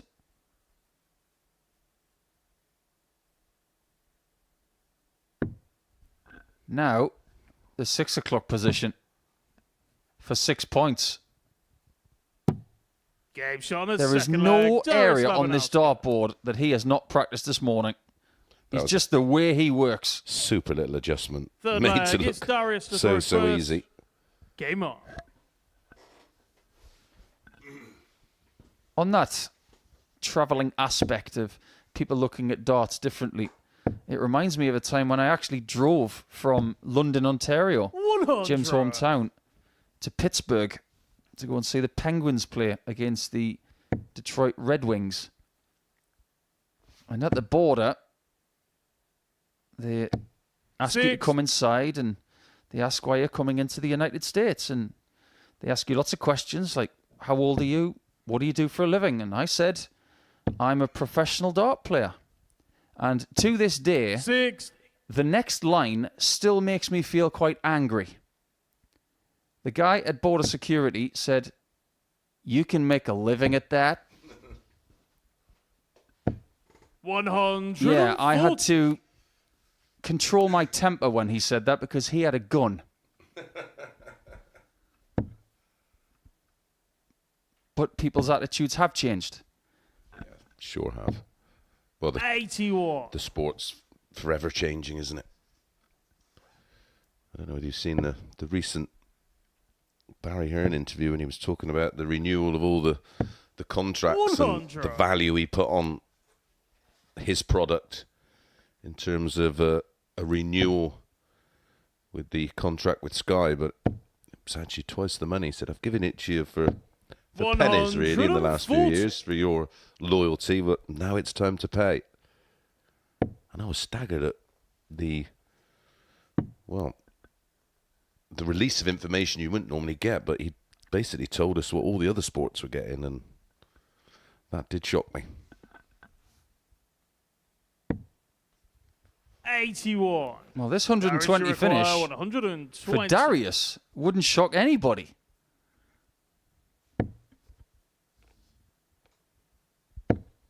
Probably because he's already hit one in this match. And he's got another Game shot one. on the third leg. Darius Labanauskas. So effective. It's only an 88 average. I know, it's just nothing spectacular, but Fourth he's leg. just been able It's to keep to the Jim Long on the reverse. back foot. Game on.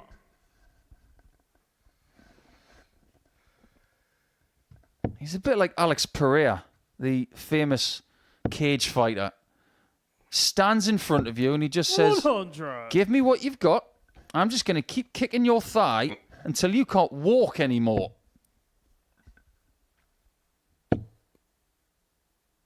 And he's got that same 6. facial expression as Pereira as well. It's one of deadpan borderline frightening. You just can't crack Darius. He's like a 100. stainless steel Easter egg. Yeah, he's one of those really annoying players to play because he's not really doing anything in front of you that you don't think you can match or, in fact, better. 140. You feel like you're playing very competitive darts against Darius, and the next thing you know, he's turning around shaking your hand. And he forces you into trying to do things like that, which adds pressure. But Jim Long, more than up to it. But he is in a world of trouble at 3-0 down. 100. Jimmy require 121. Finally, some breathing space for Jim.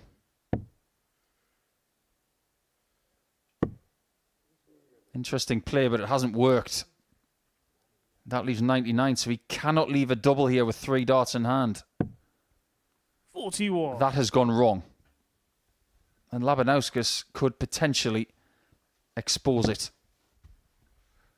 Yeah, any kind of 2 treble visit here, or even 85 on 116. He's 45. already had 2 120 Jimmy outs. require 80.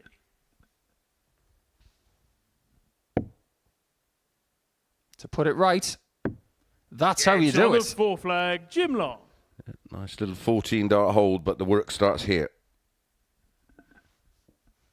5th flag, it's Darius to throw first. Game on. You're going to see Jim in a few different colours this week. Starting in the green this week. Whereas Darius, he'll be in this kind of shirt all week long. 100. And he's had this kind of dart shirt for over a decade. He's a bit like Simon Whitlock. He just doesn't change it. Well, he changes into another shirt, but it's the same design. 60. Yeah, and he liked to keep it the same colours for years. The only time you see Darius in something different is when he's playing with Mindy Grbavac at the World Cup of Darts. 123. I wonder if Mindaugas is watching here this morning. I wouldn't be surprised if he is. If you are, hope you're well, Mindy. The guy who looks like Carl Froch. 100. Yeah, he does, doesn't he? That's the first thing I saw when I saw him in the World Cup. I didn't know Carl played darts. I probably could. 108. Yeah, this is good from Darius as he edges his average up to a very tidy 93.79. Last time out it was 92.88. 100. First Darius time out require was 98. 87.27. He's starting to warm to the task. He is playing today like it's Saturday. And that's bad news for everybody. 58. He's actually playing so effectively that if he was to have the motivation of I need Thursday and Friday off, that can be a really big motivator. 108. He's not going to get a better chance to win Darius this match require than right 40. now. That might just be a parting shot from Jim. Game shot and the match. And it proved to be the Darius case. Labanauskas. Not so lucky after all, Mr. Labanauskas, because you are very, very good and undefeated as well. 3 wins from 3 to start Champions Week, and Darius is here to do damage. That's what we've just seen. Jim Long losing with the superior average of 93.21, but only 1 dart at a double tells you everything you need to know. When we come back, it's going to be the middle match, and it's between the 2 people who are coming here this week in Group A, who could potentially get a second Super Series title.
Welcome back to the Modus Super Series, where Darius Labanauskas is living up to that favourite billing. It surprised a few at the start of the day, but Lucky D is having a very, very good day so far. 3 wins from 3 for him, but attention now turns to a match between the winners of Series 6 and Series 7 here at the Modus Super Series. Both of them had tasted Champions Week success before. In fact, in getting here, Scott Taylor beat the Series 8 champion in Marvin van Velzen in his weekly final. Both players know exactly what it takes to go all the way, and they cross swords in this battle, which will be described by Paul Nicholson and Chris Mason.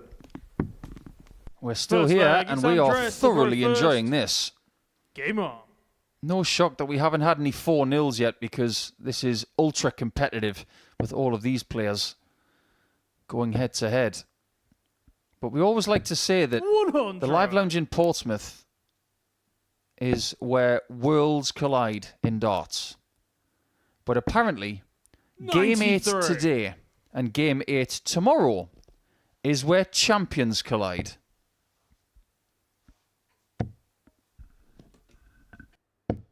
$95.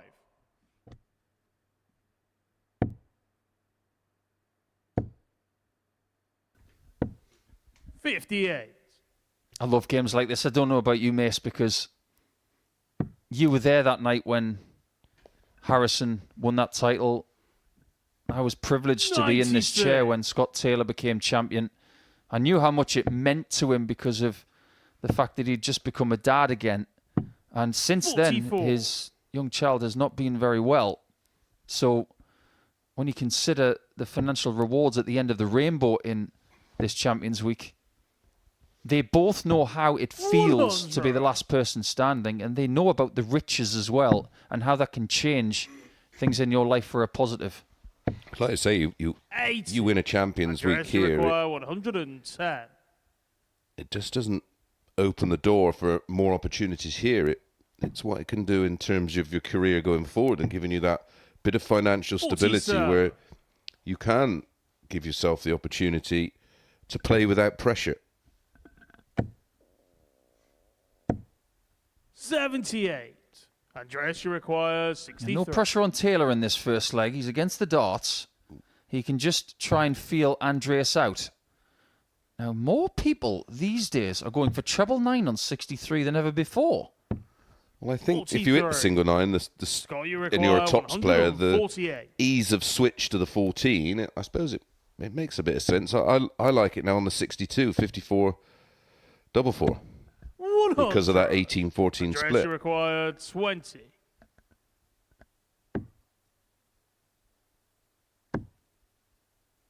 One left.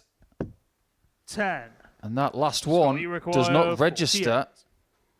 what he wanted. Taylor It's on the pounces and first takes the leg. first leg Scott somewhat unexpectedly. Yeah, 20 dart break of throw. Second leg, it's Scott to throw first. Game He does on. chunter, doesn't he, Scott Taylor? But he does it silently. So it says to me that in between his ears, 125. it feels like there's a battle going on there as well. Yeah, I think his expectations are very high, 81. but he doesn't give too much away to his opponent. Like you say, it's all done behind, so you don't get too much of a read on him. Yeah, it's almost like he's talking to the dartboard. 140. You will take what I give you.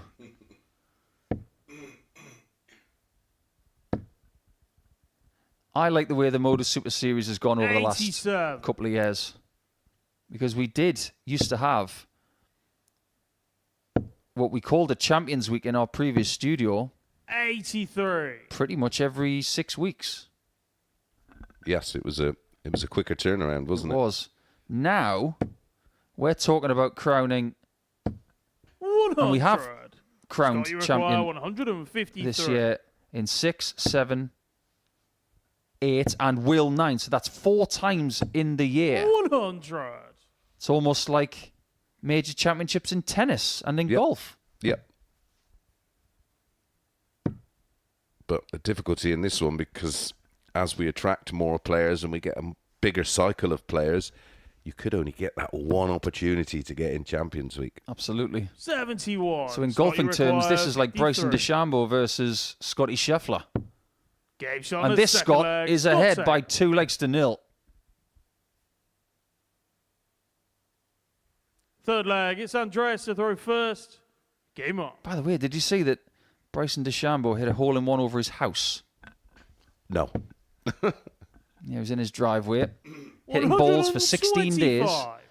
over his house to land on the green in his garden, and eventually, just after 2 weeks, got himself a hole-in-one. 108. I suppose in darting terms that can be categorised like a hole-in-one, but dart players get lots of 180s. Golfers don't get many holes in one. 108. Oh, hold on. 137. 9 darters in Champions Week are rare. Steve West has one against a certain 2-time champion, Luke Littler. 60. Taylor's going to fancy this situation. And he's got so much control 140. with these new sharp Andreas to darts. require 136. Everybody should be aware of it. Hang on. Why would you do that when you've got that guide in the 60? 82. I think that's a Scott, you tactical require mistake. I don't know about 44. you, miss. Yes. Game shot No on the mistake third on leg. tops again. Scott That Taylor. was an 11 dart break of throw. So when Harrison has got the bottom Fourth of the leg, 60 it's Scott to throw first. with his stacking on. method on a 136 checkout, why is he not using that marker to skid the next one in? 136. Yeah, with that type of design, how close he can 140. get them together. Case in point. Absolutely. That is the evidence. Exhibit A right there. 134. Not really sure why I said that we haven't had any 4-0s. It feels like we might get one right now. 97. Right on cue.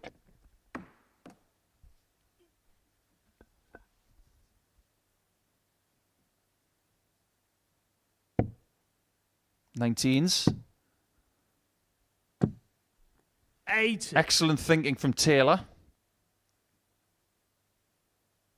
Well, 151 has got some history here in 2024. The best finish we've seen in this 85. building is arguably Scott, you Andreas require Harrison's 121. 151. The other one, the 151 from Jimmy Van Schie against West. That was on Champions Night 99. just about 3 months ago. That was bone-chilling. Brutal. Oh, and Andreas knows a thing or two about this. He tries to leave double 4 from a 171, 52. and then the defeat might come, which Game it does shot for and the Taylor, match, because Scott he has Taylor. bashed Andreas by 4 legs to nil. That is a great performance from Scott.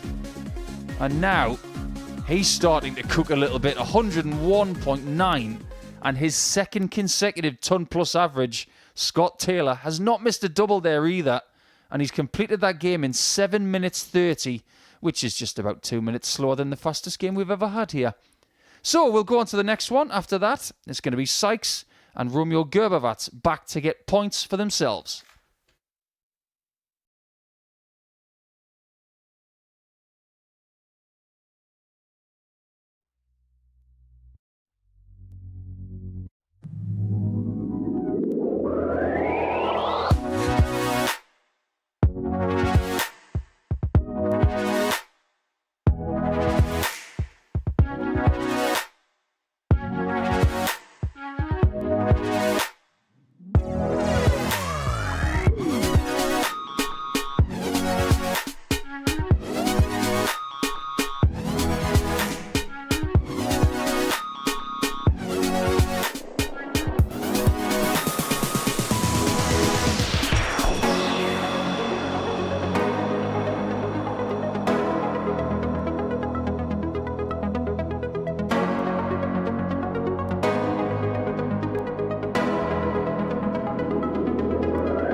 But let's carry on with the Champions Week chucking here at the Modus Super Series. The Live Lounge in Portsmouth, UK is the home of this event, which will see somebody on Saturday pocket a staggering £25,000. Who will it be? Well, if it's to be one of this pair, they're going to have to up their games because both Tom Sykes and Romeo Grbavac are yet to pick up any points in Group A. That will change here for one of them, but which one, we'll find out with our two, Chris Mason and Paul Nicholson. Yeah, someone's going to get off the mark here, but who will it be? Have we got any clues from the previous two rounds, I wonder? So let's have a little look at that. Romeo has lost with an average of 90. Tom to throw first. Game on. And he's lost with an average of 89.97. So fairly consistent output. Just a difference of 0.03. He's got a couple of maximums in there. And on the doubles, he is 3 from 9, which is 33%. 43. I dare say that we are starting to understand that that level isn't good enough this week. 59. No, and it won't be the standard. And as we anticipated and expected, it is starting to creep up as well. Back-to-back ton plus averages for Scott Taylor. Tom Sykes, they go 8 to 15 favourite for this match, and I don't always agree. On this occasion, I do. Here's one for you from last week. Daryl Pilgrim had 5 ton plus averages last week and didn't even make the semi-finals. Yeah, that's staggering. Absolutely staggering. 40. And he had 2 perfect days. I mean, Pilgrim must be bashing his head against the wall. 2 perfect days last week. 2 days where he lost 2 legs all day. 5 ton plus averages. A plethora of big finishes. And he doesn't even make the final 4 of the weekly campaign. Romeo, you require 145. In the past, he's played some unbelievable stuff on that stage, and I don't think he's got the rewards he deserves. 105. Well, Romeo's going to get his because Sykes, not for the first time today, has left a bogey number. 59. Romeo, you require 40. Double 10.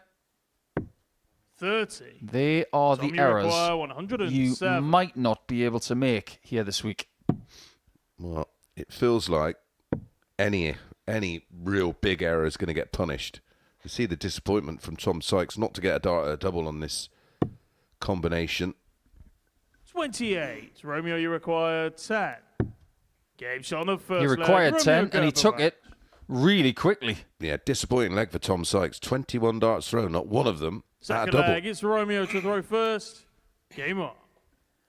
I am somewhat confused because he left himself on double 5 there. 121. And he did have the option of utilising a different route. 125. And he's from Split. I like it. Took you longer than I expected, Nico. I think you've been saving that one up. Yeah, 55. game 9. That's where it ends. Wasn't that famous? Wasn't it a Winter Olympics there? Was that 100. Split? There used to be some really famous athletics in Split. 26. Yeah. I'm going to have a nose. I think you're thinking of 1984, aren't you, where they had it in Sarajevo. 134. It is a rather beautiful country, is Croatia. 59. I'm reliably Tom, you require informed. 142. Yeah, not been myself.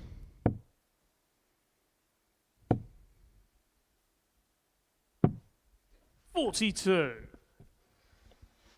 Now, Romeo can get on equal footing here for Tom. If he can find a 140. 95. He almost found it as Tom, you well. require 100. Why do people keep leaving 145 today?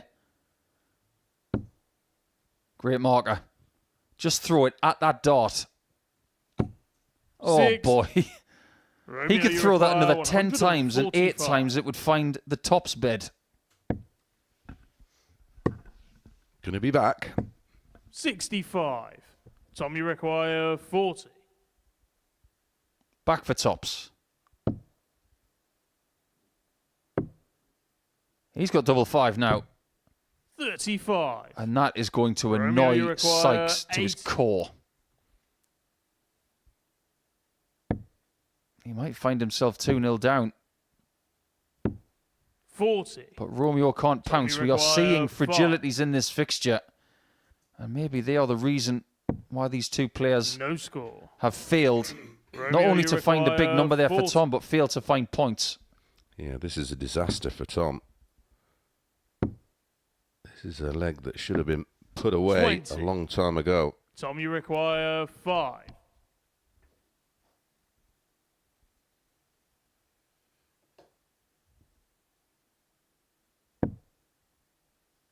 Gets the single this time.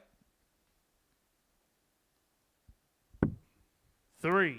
He's all around the Romeo, you doubles, require not hitting 20. any. This is a gift.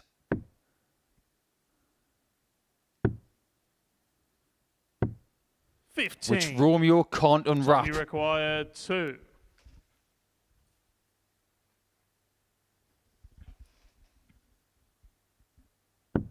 Game shot on his second leg. Hallelujah, Tom he says. And he takes the second leg. That was a long one. I dare Third say leg, I it's will Tom be to throw first. surprised if we get a longer leg this week. Game on. Or maybe it's a sign for an English dart player to get a 23 dart leg. I'm sure that was the number that David Beckham used to wear at Real Madrid to mirror the great Michael 85. Jordan. Well, Grbavac from Croatia has 100. booked his place at Alexandra Palace after winning the PDC Eastern Europe qualifier. 108. He beat some players that we know a thing or two about as well, en route. 100. I wonder if that second leg has just angered Sykes to the point where he says, right, I'll get to the double a bit quicker then. 140. Which he has.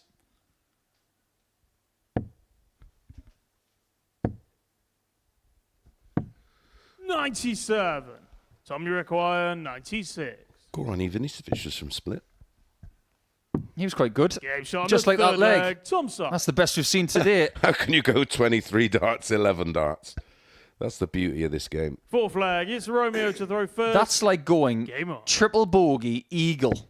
Yeah. 140. If this was a best of 3 leg match, Tom Sykes would have left the stage in stitches. 99.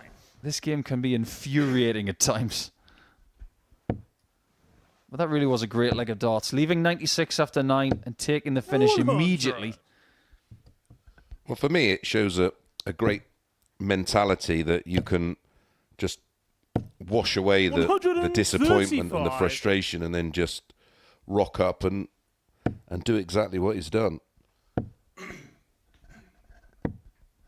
79. In that qualifier in Slovakia, Grbavac took out Tomislav Rosendic in the final by 7 legs to 3. Solid display. 140. That was after he had beaten Sebastian Białecki by 6 legs to 4 and Krzysztof Kachuk of Poland in the quarterfinals. 105. Didn't have an Tom, easy you draw, did require he? Not at all. 127. Some tough opponents with a lot more experience. 55. Romeo, you require 77. Białecki's been at Champions Week before. He didn't succeed here. Game shot But on the Romeo fourth leg. succeeded there, and the Grbavac. quality has all of a sudden gone up. That 14 darter from Romeo has given us a level game. Fifth leg. It's Tom to throw first. Game on. I think the winner of that qualifier was always going to be either Białecki, Grbavac, 66. maybe Kachuk, Benjamin Pratnama maybe, who's playing at Lakeside this week. He's very handy. Or someone like 140. Vyacheslav Sedlak, who's also played here in Portsmouth. That part of the world, they've got a lot of good players. 140. But what they need are breakout players. People like Romeo. wins a week here, goes on to do other stuff. It's not just centralizing yourself in Hungary, Croatia, Czechia, 100. that kind of thing. You've got to break out and you've got to do more. And for me, the best example of that isn't even a male player. 65. I really do rate Veronika Ihas. I just don't think she wants to travel.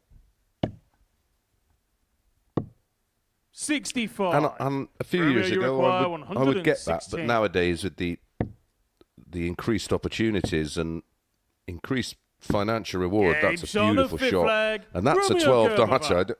Who were the two players in the first two legs? I'm lost. Yeah, I am as well. Sixth leg. It's Romeo to throw first. We've gone Game from on. a 23 dart leg to an 11 to a 13 to a 12. So 2 legs have been 49. completed in the space of the same. Oh, it was 14. I do beg your pardon. And it actually was a 25 darter, so it was actually 140. worse than I thought. Yeah, that's remarkable, isn't it? 44 darts in the first 85. 2 legs. To speak in your language, Mace, the first 2 legs were the undercard. 100. And then the next 3 rounds, it's a bit like Hagler Hearns. Yeah. We've gone from Misfits boxing undercard to 59. the 4 Kings. And these are the 2 players who haven't even won today. That's how good this group is. 91.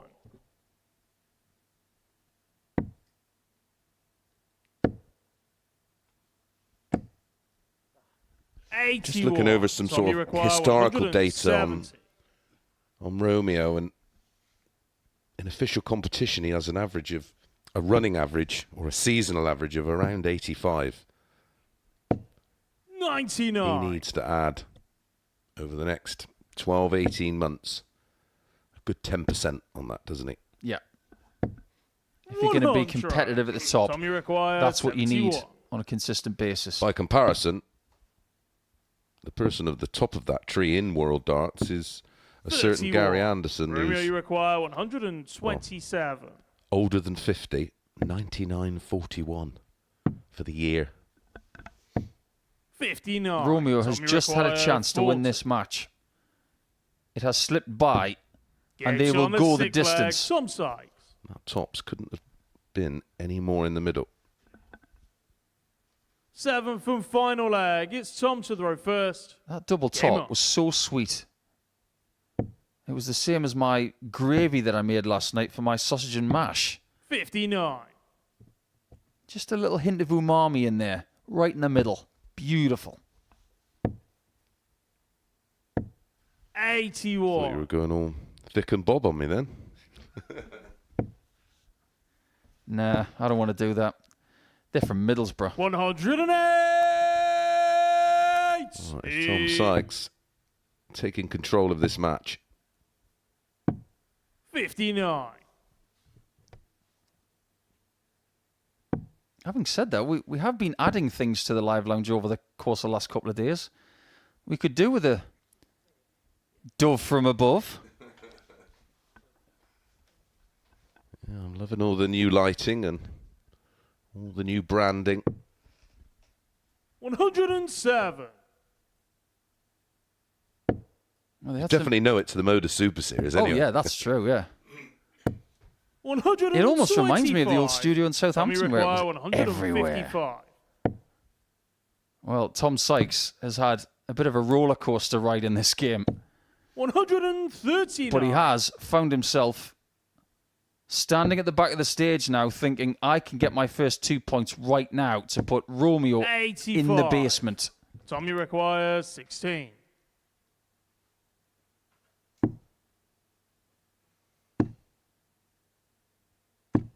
And Game Sykes shot. does And the get his match, first Tom win Sykes. at the expense of the Croatian.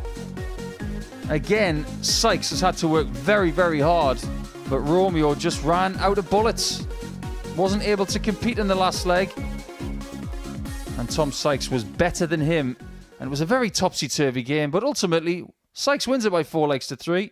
And now we are going into round number 4 via a chat with the Chris's.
So Champions Week up and running Group A, 9 matches deep. And Tom Sykes has just got his first win of the campaign. Something of a surprise, maybe. It took him 3 matches to get one, but he does so by beating Romeo Grbavac, who was the only player without points. Scott Taylor before that, a 4-0 win over Andreas Harrison, and Darius Labanauskas with a 4-1 win over Jim Long. And that means that the table looks like this, and it's Labanauskas who's the only player with an unbeaten start to proceedings. Scott Taylor, after that fantastic win, on 4 points along with Long. Harrison with only 1 win. Grbavac, as mentioned, on 0. Both Harrison and Scott Taylor have had their hands on the Modus Super Series trophy before, and it's all about trying to get the hands on it once again. And who have you seen so far today, Mace, that is the most likely to be lifting it? Well, the bookies at the moment seem to be right. They made Darius the favourite, and he's just doing the right things at the right time. He's cool, calm and calculated, but in terms of level of play and performance, Scott Taylor back-to-back 101-plus averages. He looks like he's found his feet and he's ready to make an assault on this title and try and finish the day on the top. And of course, in our final game of today's session, he will play Darius. Yeah, well, let's start with Darius. I know you were a bit shocked, I must admit I was as well, that he was made the favourite, but he's living up to the billing, isn't he? Yeah, it was because of the field, really, and the fact that he was a short price at 4-1, but he's backed up there thinking, and he's playing at not necessarily the highest level of all the players, but when he's been asked the question, he's always had the answer, and his finishing's been good. And like I say, he's just at the right moments and drawing on all that experience. That's what it is. You know, maybe they're thinking, look what he's achieved in the game, a former quarterfinalist in the Worlds, and maybe they base their 4-1 on that. Yeah, Scott Taylor, you just mentioned him. He really just suddenly seemed to flick a switch and turn it on. He is that type of player, though, isn't he? I think we mentioned at the top, he's a streaky type player. And once he gets in a streak and he starts averaging in and around the 100, he seems to look like he's going to do it every time he gets on stage. And he uses that as his confidence, I think. I don't necessarily think he's got a particularly strong B game, but like all of these players, their ceiling is all very high. Romeo being at the bottom doesn't surprise me. When you dig a little bit deeper, his actual seasonal numbers are not anything like the rest of the field, so he's going to have to find a good 10%. Yeah, when he was here last time, to be fair, he admitted himself that he played above his level. He was winding all the other players up, actually saying, I've never played like this before, Romeo. But Jim Long, I mean, he's had hit and miss so far, but we know that he can find that consistency over a week. Yeah, I like Jim. I like the way he plays the game. I like the way he approaches it. He's quite cool, calm, laid back, doesn't get particularly stressed or particularly invested in the sport. He plays because he loves to play, and listen, he's going to be there or thereabouts come Saturday. Yeah, absolutely. So based on what you've seen so far, is there anyone, I mean, you just mentioned Romeo, is there anyone that needs to start worrying already? Yeah, I think Romeo, because when you look at his numbers, they're sort of where you'd expect him to be if you look at his season. But listen, he's an improving player, he's a developing player, and he's up against some really experienced campaigners. But right now, although Scott Taylor isn't top, Darius is, I think Scott Taylor is the one to watch out for. What about this fella behind us, Andreas Harrison? He's just practicing on the stage, ready for the next game. He's tasted that victory before. He's one of the most prolific winners. In fact, if he wins this week, he will be the most prolific winner on the Super Series stage. What have you made of him so far? Yeah, I think he'd be disappointed right now. But of course, it's not how you start in the Super Series. It's how you finish. And listen, he's been there and done it, as you've just rightly said. And he's just got to find a level he can hold. At the moment, he's just a little bit up and down. His last game was really disappointing. Tom Sykes, worth talking about him as well. He's nearly been there before. He just can look so good at times. Maybe hasn't quite got going to his highest level yet. Yeah, but listen, Tom Sykes' game is what we see. You know, we've watched him basically. His career started via the ADC, didn't it? And then qualifying for here and doing so well and playing so well. And of course, he won one of the belt series when that was played here on the Saturday afternoon. Yeah, I just think he's a player that he just flicks a switch and he'll be up and running in. And maybe getting that win will be that trigger he needed. Well, Jim has made Andreas Harrison wait a long time there before joining him on stage. Maybe a bit of a delaying tactic, not something that Paul Nicholson would ever get up to, I'm sure. Hey, Paul? Yeah, never something I would do, but it's been done against me plenty of times. And yeah, you don't want to be kept waiting on the stage, trust me, because that can build something called anticipation, and that can just boil over a little bit. You want to get on with things. But these are two very laid-back characters. Maybe the two most laid-back characters that we could get here at the Modus Super Series. It hasn't been a bad morning so far for Jim Long and Andreas Harrison. Harrison has 2 points, Long has 4, and they will be tied if the Swede can win this tungsten tussle. First leg, it's Jim to throw first. Game on. Both players at this point in time in their lives sporting the Michael van Gerwen follicle look.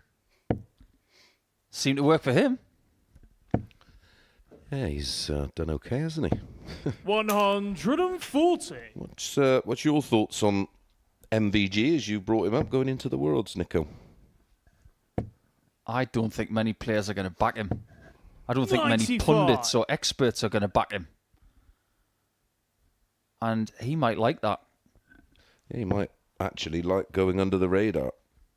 Although he does love being centre of attention, and right now he's 100. He's not. But we know he can just turn it around. But I think the flaw with MVG is in the fundamentals. 6. I don't think I've ever seen him average down when he's off as poor as he's playing right now for probably near on a decade. And it's that break in the wrist. 60. Let me give you a hypothetical situation, miss. Jim Long wins this week. He is Super Series 9 champion going into the World Championship. 81. He beats James Hurrell. How much of a problem would he be for Michael van Gerwen in the next round? I think on the back of if he did beat James Hurrell, the advantage of playing that one game on that 121. stage and coming off a win, I think he can achieve numbers that can cause Michael problems right now. If you ask me, in 2016, 2017, I'd say absolutely not, Require 8. because Michael was just playing at a different level. Well, Michael is a very, very smart individual when it comes to preparation. Yeah, and 6. getting it right. Address Although, require my big concern, what was the 138. last time he won it? Was it 6 years ago? Yeah. For someone who's regarded as one of the best players to have ever picked up a set of darts. 102. Jimmy It's requires not enough, is it? 20. I get the feeling that Michael might be watching this. Just getting a little bit of intel on Jim, just in case. Because he is that savvy.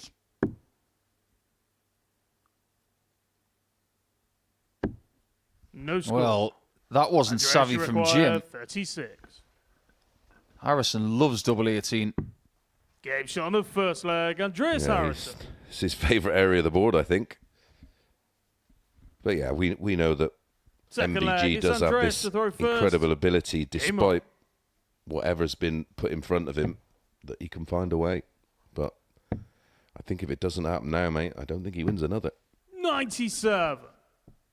Well, let us give some context to that, because we know that Jim could prospectively land in Michael's lap over the course of the next few weeks. Because if you go back to 24. 1986, that was the last time Eric Bristow won a world championship. 6 years later, in 1992, 121. there was a world final between Phil Taylor and Mike Gregory, not involving Eric Bristow. He would never be in a world championship final ever again. 70. But he did remarkably make the semi-final in 97. He did. So it just goes to show with a generational great or an all-time great, 80. that sometimes the time frames tell you what is possible. If you'd have said to Van Gerwen in 2019 that this will be your last win, he would have said, never speak to me 54. again. Yeah. Well, I probably would have as well. I'd have said, no, he's going to win. I thought he'd win 5 or 6. I had him on 6. 139. I'm not going to bat against him, but it is getting harder. Yeah. And winning these series is getting harder. The quality of this field this week and the quality of the people that didn't even make it. 95. Andreas, you require 64. Harrison is going to go north again 24. because he likes it up there. That's where he lives. Yeah, this is Jim totally off the pace at the moment.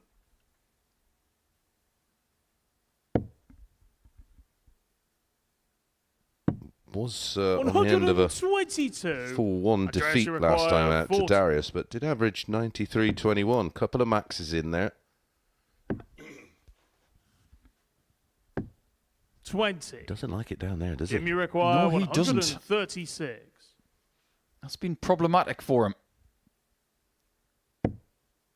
This could be as well. Oh, it's gone the wrong side. 96. He fancied that. Andreas, you require 20. He had every right to fancy that as well. It's a better marker. Game shot on Maybe that's what he needed for double 10 Harrison. and that 2-0 lead. You almost feel like he throws it double 10, not wanting Third to leg, it's Jim to hit throw the 10 first. to leave double 5. Game on. But he, of course, himself was on the back of a 4-0 whooping by Scott Taylor. So both players looking to find that 100. bounce-back ability. Even great players and great teams suffer slumps or defeats. Look at Manchester City right now. 140. But that's remarkable. We had a conversation with the football experts, Dance and Wills, on TalkSport at the Worlds last year, and I was saying, "Oh, Man City will win it again," and they went, "No." 140. And I was like, "Why not?" They went, "No, they won't." No, this, and they gave me a list of reasons why not. And at the moment, they look bang on the money, don't they?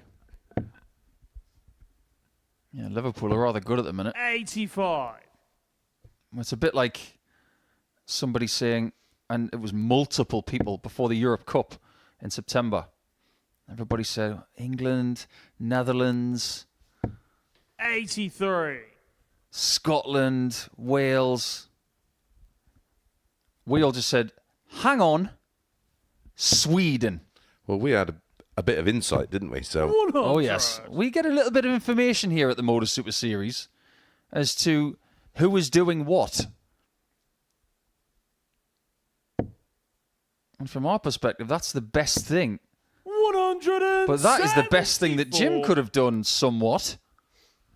But there's a bit of peril. not sure he wanted the treble. Yeah, there's a bit of peril hitting treble 18, leaving double 2, isn't there, Six. Mr. Littler? Jimmy require 4. Yeah. Yeah, what a difference that could have been. Game shot. Yeah. the Actually, if he'd third have done leg, that. Jim Long. Yeah. That one dart could have changed darts history. Forever. Fourth leg. About it's 11 Andreas months to ago, vote if first. Littler hit that Game on. for a 5-2 set lead, he's probably going to be world champion. 80. But Jim is back in the match courtesy of that Desmond double.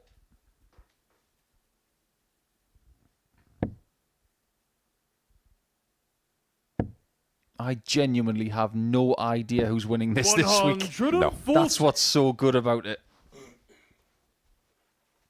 I wonder how many colours he's got in this shirt as well, because today he's rocking the lilac. 140. There's pretty much every colour in there, isn't there?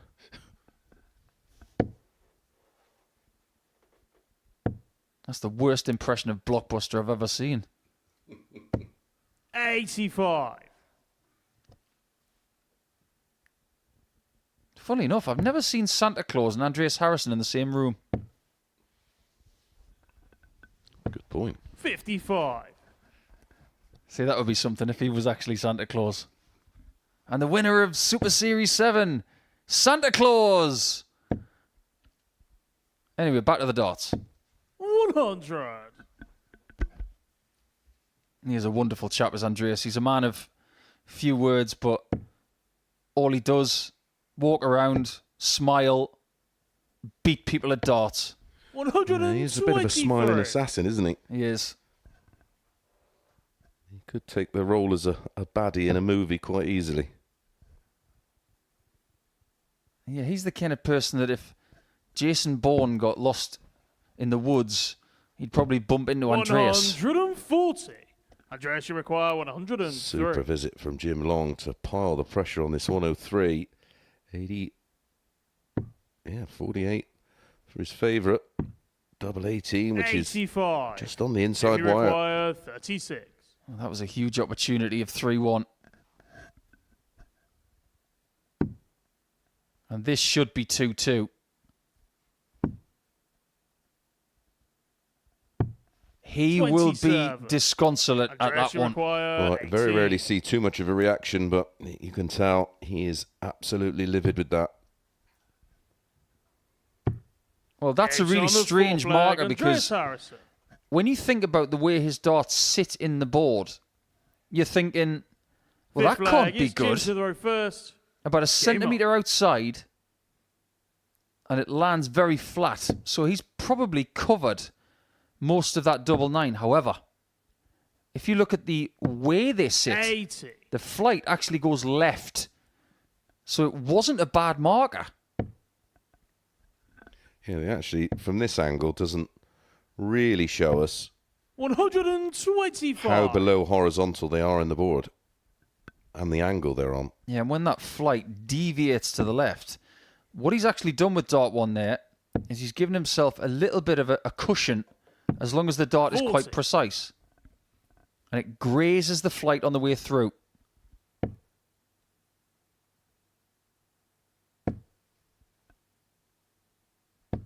You 100. can see a little bit more from there how that effect to the left that Paul was making reference to. Where Jim Long throws a very straight, neutral dart. 41.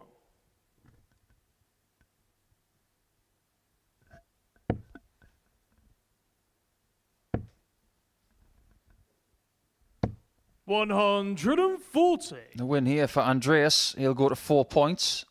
Repair some of the damage that has been caused by Scott Taylor, beating him by 4-0. It's a typical display from the 82. Swede, averaging 91 and a bit. Require 136.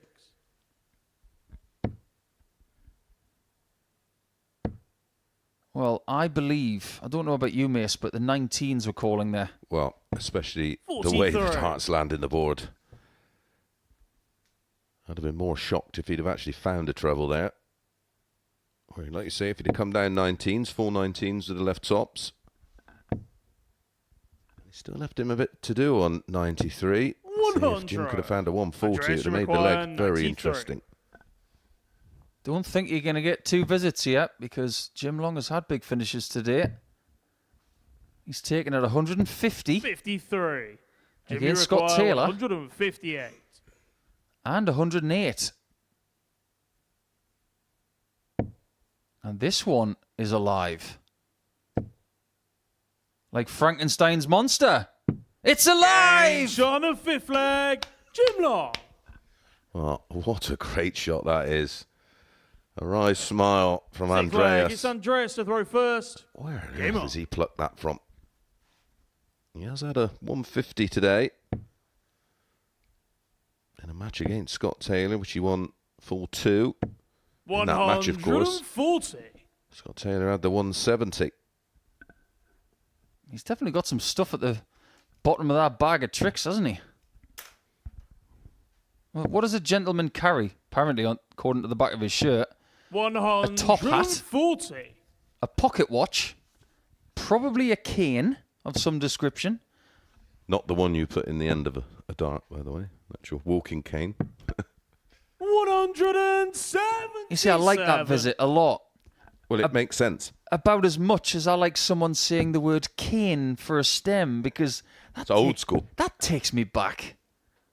You walk into your local dart shop. 100. Have you got any canes? That's what we used to call them. We did. Back then, the idea of playing with a 100. well, what they call them now, the one-piece system, would be score. No, not using those. They were at the fair. Yeah, they were on the pier or in the pub.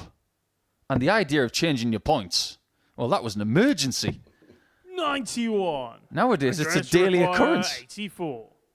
Don't give him a shot at 170, Andreas. You saw what happened in the previous leg. He's going to have to go treble 17. Treble 19, sorry. 77 left. 44. Jimmy require 170. Well, this would be incredible, wouldn't it? In terms of back-to-back shots, this would be right up there. The first one's in, but it's low. It was too low. 105. Just couldn't squeeze another one in Andreas, you require right next to it. 40. And Harrison can kill it off. Double 10 has been pesky. 20. Jimmy requires 65. 3 match darts missed by the Swede. And that leaves 56.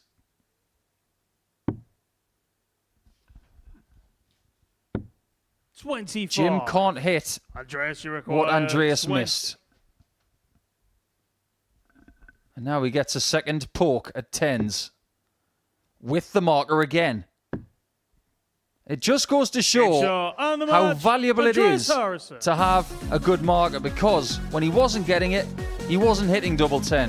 But when he's just on the wire, he can just shave it and then find the win. That could be crucial, because now he's on 4 points, just like Long, just like Taylor, and still 2 behind Labanauskas, who is playing in the next match. It's going to be top versus bottom as Darius takes on Romeo Grbavac.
Come and be a part of this wonderful atmosphere.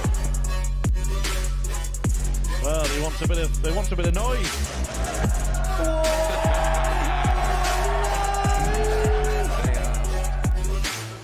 To become the first ever female player to hit a televised non-stop finish.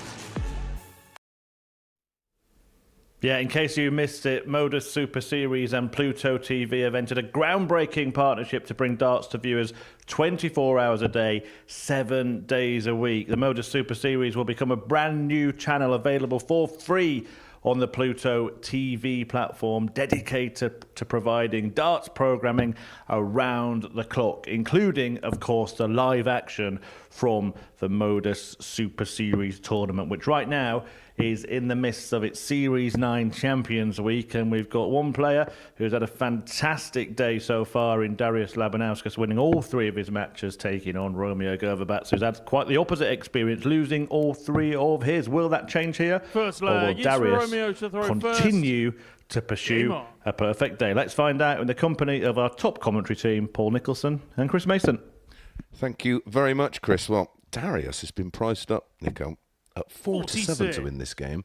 This is the player who's not lost a game, playing against a player who's not won one. I think that's enormous. Yeah, it's very interesting, especially when you consider how he's starting this match. 140. He's someone who can, in a Champions Week, find himself feeling very comfortable under pressure. 6. Well, the thing is, he's playing well within himself, isn't he? He is in a very comfortable mode of play. And the last time he was in a Champions Week in Series 7, he didn't even get into Group A. He was in Group B. 97. He had 2 days to make Saturday and the Champions Night, and he did it comfortably, winning 6 of his 8 games. Strange how things can happen, isn't it? Because Conor Heenahan 45. won that group with the same amount of points as Darius. And Cam Crabtree finished 3rd, getting 4 points less 82. than Heenahan and Labanauskas. The following day, when Group B was finished up, it was Cam Crabtree who was in the final. Heenahan didn't even make the semi-finals. 140. And Labanauskas obviously didn't win because otherwise we'd be referring to him as a Series 7 champion. That honour went to Harrison. 134. Darius, you require 76. I think Romeo's starting to understand just how difficult this week could be.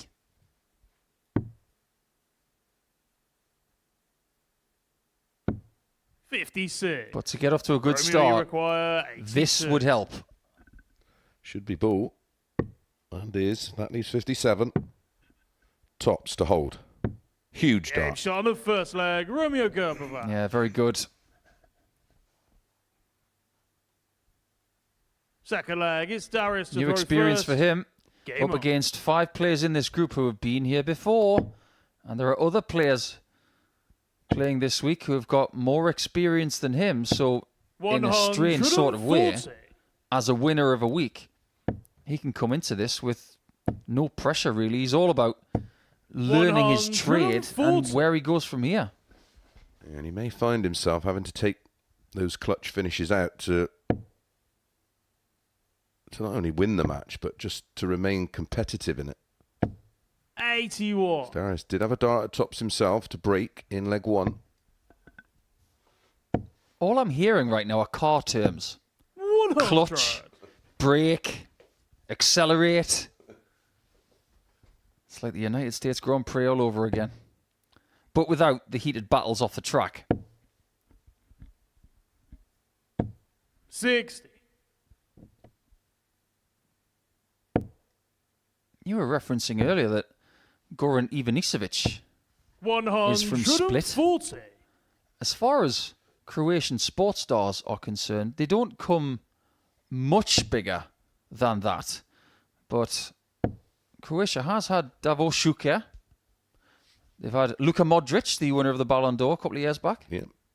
Football's massive in that part of the world. 100. Romeo, you require pretty much a religion. 121. Yeah. And they always seem to have the best kit as well. 97. So they have some lovely weather Darius, down you there as require well. 120. Very, very hot in the summer. Oh, this is familiar. For the third time today. He likes to go to Shanghai. 80. And apparently the weather Romeo, isn't you very nice there at the require minute, so he's 24. decided not to. Game And shot on the Romeo second is leg. having a Romeo ball. Grbavac. Well, again, a missed start at tops.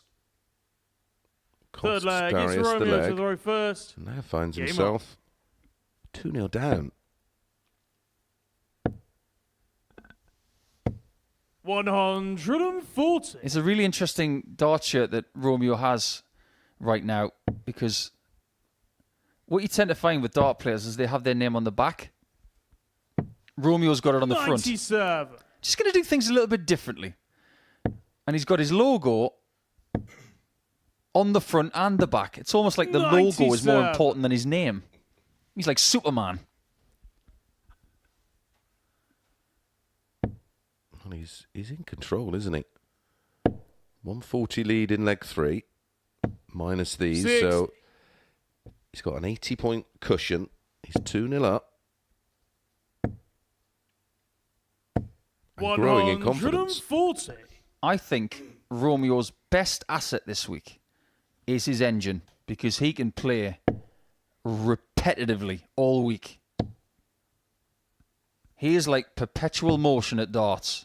85. He can play Romeo, you 25 require games Monday to Friday, 124. 4 on Saturday, and say, right, can we do it again? 99. Decides to go for it. Interesting play, but he seems like he's building some confidence. That's why I went for it. Yeah, and that will give you the confidence. I suppose his opponent way back. It was a 95. gamble Romeo, you worth require taking. 25. Double 4. 17. Well, he's wired 3 doubles there because he Darius, nearly you hit the require double 9 as well. 164. Darius would be thinking, oh, you didn't miss when I was on a double, did you?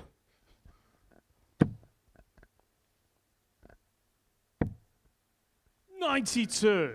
Romeo, you require 8. Back for 4s.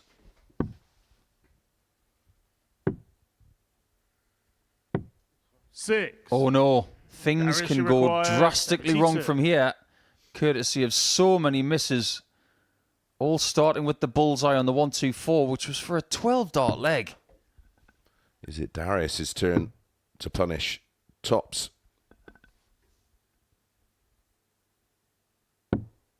$52. Not as lethal Romeo, you require as he was 2. earlier in the day. He was lethal No D. score. Not lucky D, but Darius, he's you been a bit require fortunate 20. here.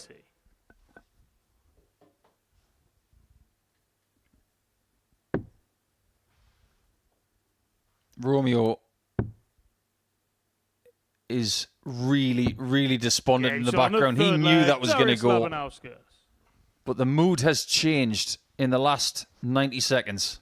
Yeah, horrible Fourth leg. leg It's to Darius lose to throw first. psychologically Game on. for Romeo, because 3-0, it's pretty much game over, isn't it? 60. 2-1, it's very much still game on. 100. Are you up on other famous Lithuanian sports people? I'm not. I think Darius Apparently, is it. I can't pronounce it, but wasn't there a famous WWE wrestler from Split?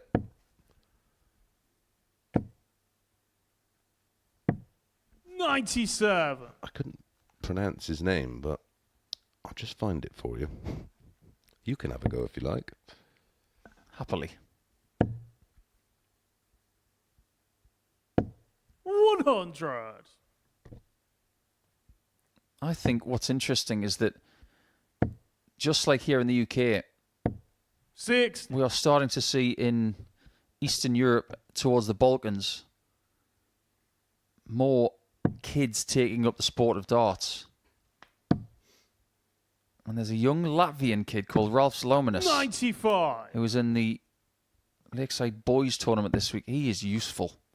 He could be the person who inherits the Tigers, 45. Latvia's best player, Darius, you when require and if 146. Modus Razma was to stop playing, but that's a long time in the future. We're going to get lots of Modus 130. over the next couple of decades. He's never going to go away. He was known as Nikolai Volkov, 81. Darius, you require 16. but his real name was I can do the Joseph. Game shot on the fourth Wow. leg. Darius What a great Labanauskas. leg from Darius. Well, as it's that time of year, Nico, where we do play board games at home around Christmas, I Fifth don't know how to leg, pronounce it's it, but Romeo it would to score throw about first. 84 on Game Scrabble. on. Josip Peruzovic. That's a great effort. I think you're bang on. No wonder he had a stage 97. name. Yeah, Nikolai Volkov had a bit of a feud with Sergeant Slaughter back in the early 90s. Somewhat risque storytelling there from 58. what was the WWF, where it was US versus Russia. And they actually had US versus 130. Iran back then as well with the Iron Sheik. This is one for you, as you're an American sports fan. Split ranks 5th globally in NBA players. No surprise. 97. There's your sports history lesson on Split. That region is unbelievable for 85. basketballers. They had some very famous basketballers from that region in the 90s playing for the Chicago Bulls.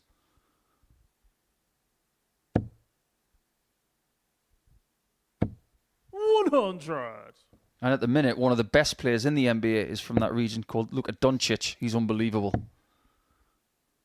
But the best player in the NBA 94. arguably is from Greece. Wow.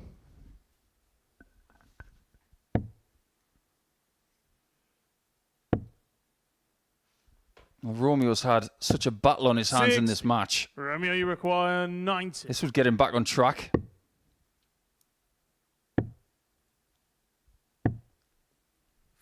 He's just done something that you don't see very often. Bull first on 90, you get the 25 and leave 65. What does someone who does that do next? They'd go for bull or 25. He then 6. went for treble 11. I Romeo, absolutely you adore require what he's just 40. done. Yeah, especially when your opponent's way back on a non-finish, because everything can go wrong. You go the ball and hit it.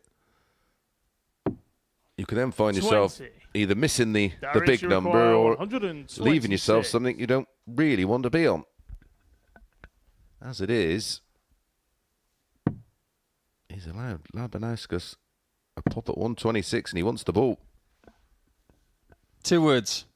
Oh no. 101. That's exactly what Romeo was Romeo, you thinking. require Because he's 20. had twice as many darts at a double than Darius. He has wired that 4 times now. Stay strong mentally and get it hit. Oh my word. score. Yeah, that's seriously unfortunate. Darius, you require 25. That's like knocking on the door for an hour and nobody's home. This is what Darius does. He can be merciless. Game shot on the 5th leg. Darius Labanauskas. Well, there you go. From 2-0 down. And really some Sixth in leg, different it's Darius to decisions throw in first. terms of board management. Game on. If you want to sum up how he's feeling, that picture speaks 1,000 words. He was leaning on the table there like he was David Jason. Take it easy, Del Boy. 180. And that's just going to make Romeo feel even worse. Yeah. You just think to yourself, 85. how am I 3-2 down? Why haven't I got this wrapped up? Back in the practice room after just taking 2 points off the top of the table. He's still shaking his head right now. He is losing the 85. mental battle in this game. And this is all part of the learning process for the young Croat, because 6. you are going to get legs like that. It's how you respond to that that will define how you move on. He's still shaking his head. He's still living in leg number 5. 140. And Darius is thriving in leg 6. But he knows he would have seen the reaction from 6. Romeo, and Darius would have said to require himself, 96. I've got you. Or whatever that is in his language, which I'm not even going to attempt. But it could be another 11 darter on double 18. 87. Second time in the match that double 9 has been wired. That one would have been to win the match. 100. Darius, you require. And somewhat 9. ironically, now Darius must split.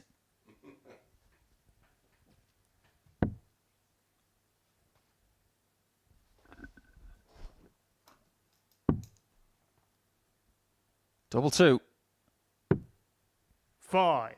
Is there a way back for Romeo, I wonder? I was filling in my notes, but I was absolutely convinced that was flying in. 84. Darius, you require 4. He will not expect to miss again. Doubling in this game has not been great. But is it good enough? 2. Well, Romeo, you require. maybe there is a road back. 12. This would be fairly ironic. Yeah, I don't mind that switch, considering the 60 was blocked. Yeah, not enough people do that. That is elite 52. thinking there from Grbavac. Darius, you require 2. Back to the madhouse.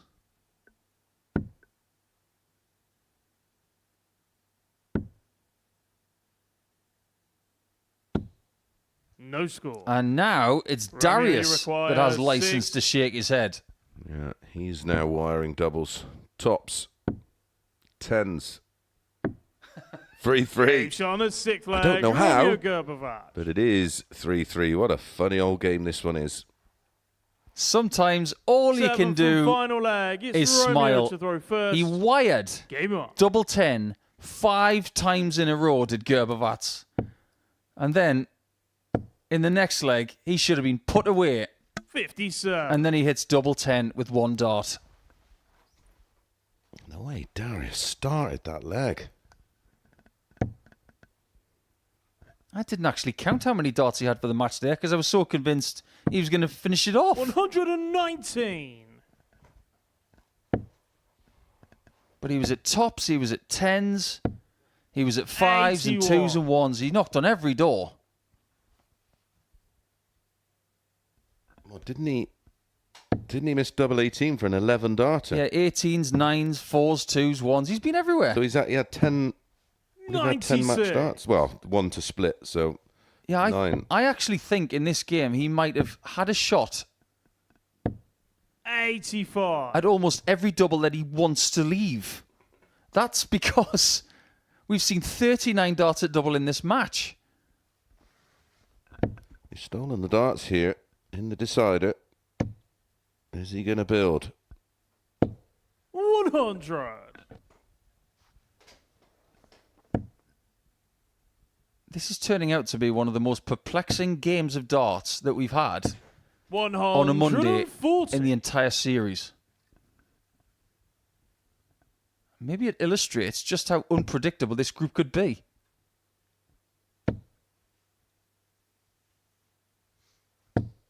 55. Romeo, you require 138. That is not a good last start. That leaves him on a horrible number. And just imagine if he'd found something that got him under 58. 130. Darius, you require 131. Then he would fancy it. This one's got to be perfect. Yeah. Went the old school route, or should I say the right way? Yeah, 131 is the 55. second biggest finish to win a Romeo, you PDC World require Championship. 80. Double 10. Oh, 6. not again. Now Darius, it you denies him. require 76. If Darius hits 76, double 10 for Romeo has been off the Christmas card list to being back on it to being off it again.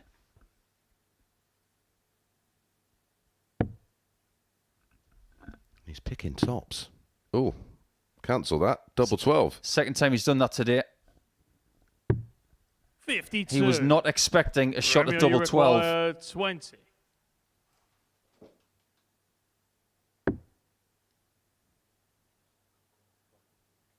Is that slightly covered from his usual standing position? Maybe it is. Double 5. 10. Oh my. I'll give you the translation. Darius, you After the require first start, he said 24. unbelievable. This game is about to get a winner, but who will it be?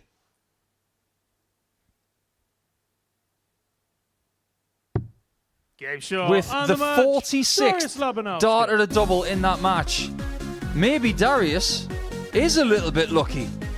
How did he win that game? Topsy-turvy doesn't even come close in that one. And in the 11th game of Champions Week, it's Darius that goes to 8 points, and he stays undefeated, averaging just a shade under 81. So moving forward, it's time to have a rematch of the Series 6 Champions Night Final between Scott Taylor and Tom Sykes.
Welcome back to the Modus Super Series, which will soon be live on Pluto TV, a new home for the Super Series. But this Champions Week is kicking off today in Group A. And it's a Group A that's got kind of middle pack getting quite congested. If Tom Sykes can beat Scott Taylor in this one, we'll have 4 players tied on 4 points. Darius Labanauskas is streets ahead on 8, and Romeo Grbavac is, well, a long way behind on 0, but it could have been so different. Had that result gone the other way, and it could have gone the other way several times, in fact, then it would have been really, really tight between them all. So maybe it is going to be Lucky D's lucky day.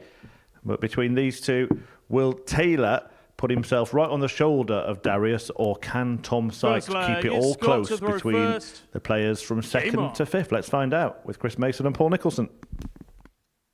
Yeah, this is one of those fixtures, Murph, that just has a bit of extra spice on it. 140.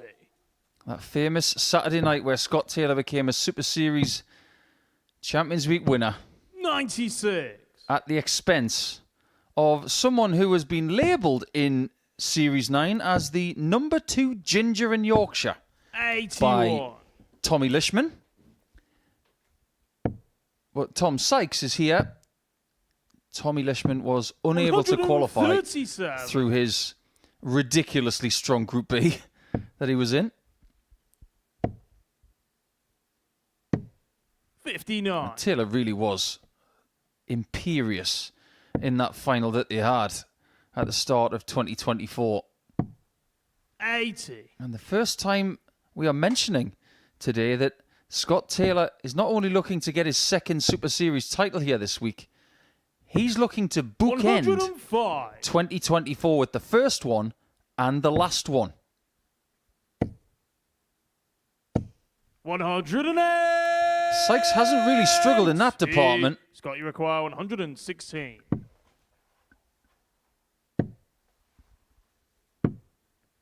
38. Won't be surprised to hear Tommy Scott was the require 8 to 11 favourite. Even money about Tom. This could be the perfect Game start, shot and of it is a first break leg, of throw. Tom Sykes.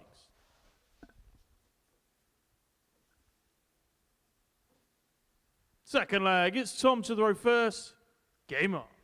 These two are going to feel extremely comfortable at playing this discipline now. 100. Let's face it, they are two of the most successful and seasoned campaigners that we've had through the door. 125. Sykes has now got 3 weekly titles. Scott Taylor has also got 3 weekly 93. titles, but he's got a series title as well, which puts him a little bit further up the pecking order when talking about all-time greats. 59. But let us cast our mind back to the start of the year. They were both in the Series 6 126. Champions Week Group A. These were the players. Wayne Jones, Cam Crabtree, Chaz 99. Barstow, Andy Bolton, who you will see in Group C this week, Scott Taylor, and 85. Tom Sykes. And to say that they dominated that Group A is an understatement, because they amassed 50 points between them. Yeah, they absolutely smashed it, didn't they? Tommy They require were both 97. dominant throughout, with Tom Sykes coming out on top, as you rightly said. Ooh, tops. Game shot on the second leg. He's Tom found a bit of Sykes. confidence. Hasn't he just? Third Picked leg, up it's his- Scott to throw first. Was it his first Game win on. last time out? Indeed. Beating Romeo by 4 legs to 3 140. seems to have done him the world of good. Looks like it's given him a bit of belief. 57. Yeah, just one more on that Group A situation. Scott Taylor played 15 games, won 12 of them, had a leg difference of One plus on 25, and was second. Yeah, normally those kind of numbers mean you've, 140. especially the plus 25, that's staggering. And with all due respect to everybody else who took part in the Champions Week of Series 6, it was pretty much all about 55. these two players. because they'd end up playing the final match. And then Scott Taylor had his revenge. 64. And I wonder if the dynamic in this pool is because Tom's so comfortable because he knows Scott Taylor's game inside out. He might even know it better than Scott does. 140.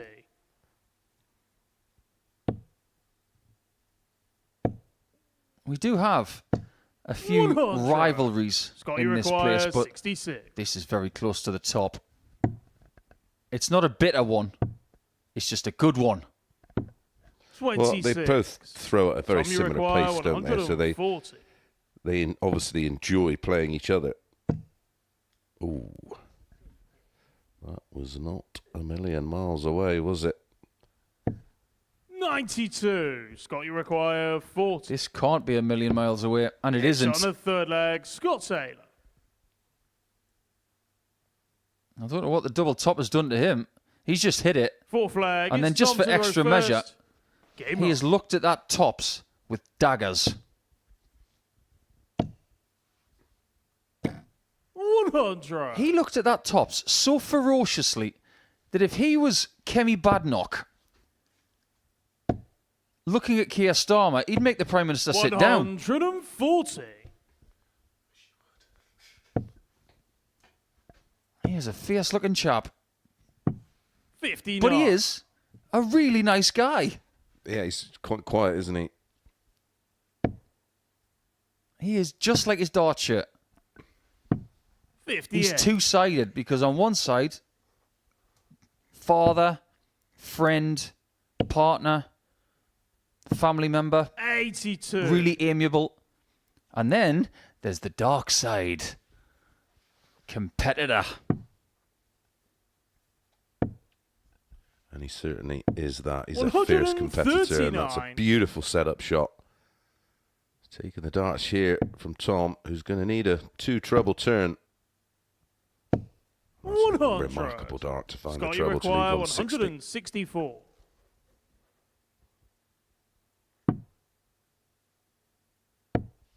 Were you a two-treble 19 guy on 164? 64. Paul? Very Tom, much you so. require 160.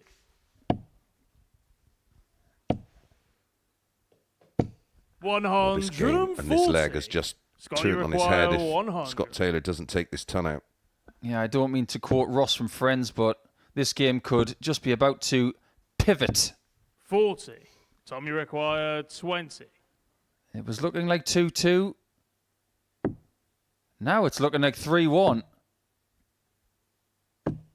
And it is It's 3-1. on the fourth leg, Tom Sykes.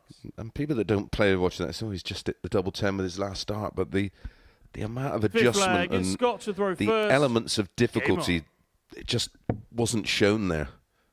Not at all. Let's try and put that into some sort of 100. perspective. And I'm going to use two sports for this. The first one I'm going to use is golf. It's like hitting 3 putts from about 5 feet. 140. But with every putt that you miss, the hole gets smaller. That's genius. Or you can use cricket. You could be the world's greatest bowler. 100. 3 balls. If you don't hit the stumps with the first one, then you've got to hit 2 stumps. Then if you don't hit 2, you've got to hit 1. It just gets harder and harder and harder. 140. Perfect analogy. Or in boxing terms, it's like trying to land a jab on Floyd Mayweather at any time. 135. Yeah, just ask Canelo. 100.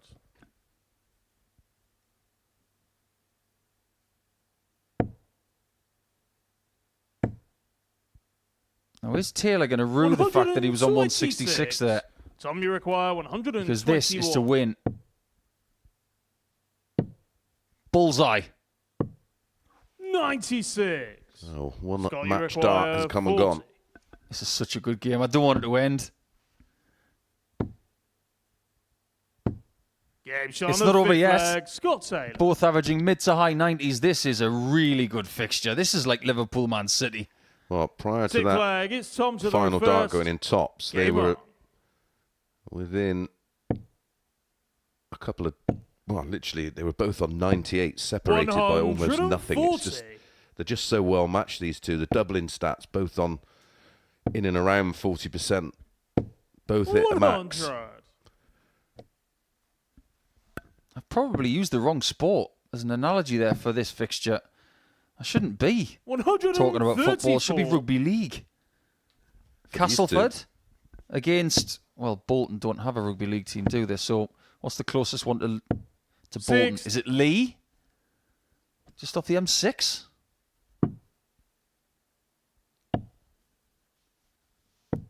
$57. He's left himself a 170. Already gone today by Scott himself. 60. You've handed one out. Now you can be on the end of one. 170. It's on, but not for long. Yeah, he tried to crash that second 85. dart in. Just put a little bit more on it. I want these two players to go toe-to-toe for years. If we were to make this a 1980s or 1990s match, it'd be like Dennis Hickling 85. versus Alan Glazier.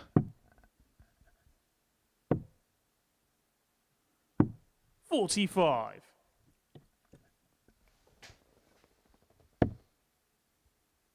Styles make fights, is that what you say, mate? It is. 58. This one's got style. We require Absolutely. 40. It might have an ending as well. Game shot. Sykes and wins the this match. battle. Tom Sykes. But bring on round 2 tomorrow when they will go toe-to-toe again. Because it's seriously good when Sykes plays against Taylor. And Sykes has got his way off the canvas. After losing his first couple of games, he's won the next 2. He's on 4 points with Taylor, with Harrison, and with Jim Long. And just like that, the start of Champions Week now goes into its final round on Monday.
Well, that is the early Group A Champions Week league table. And as you can see, there is one player head and shoulders above the rest. Darius Labanauskas winning all of his matches, although not without drama, could have easily been beaten by Romeo Grbavac, who's bottom of the table. No wins for him.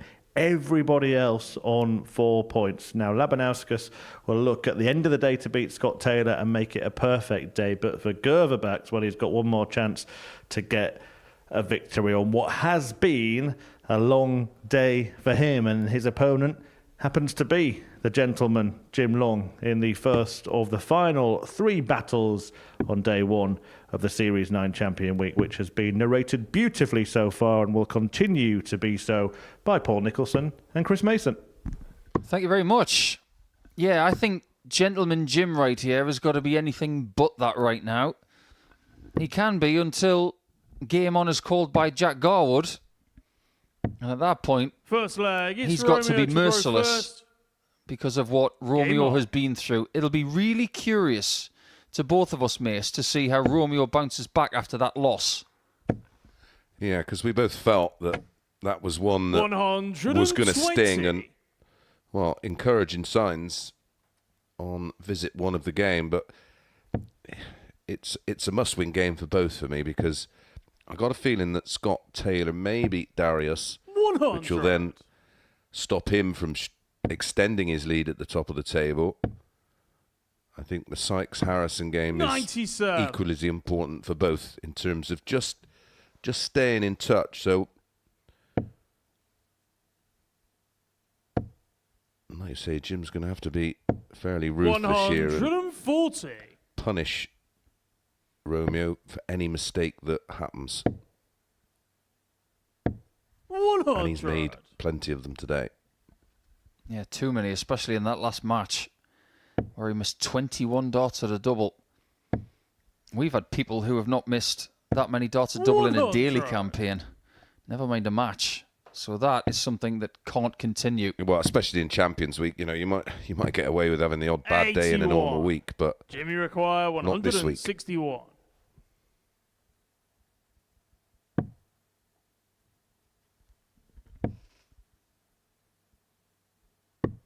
$64. Romeo, you require 103. can still finish. Treble 16? I'm 51. not quite sure about that play. You've got Jimmy the weight require of 97. the treble 20 by hitting the treble 5. Yeah, I'm with you. Went for the double 19, double top, 41. and Romeo, you then require misses the big 19. 52. So the mistakes at the moment coming from Jim Long. Game shot Oh, of you know what you first want to do leg. now, Romeo pal. Use that Grbavac. side of the board. As soon as Romeo took that 32 bed there, there was a Second big leg, puff of the it's Jim cheeks to as the if to say, first. thank on. goodness for that. I can hit a double.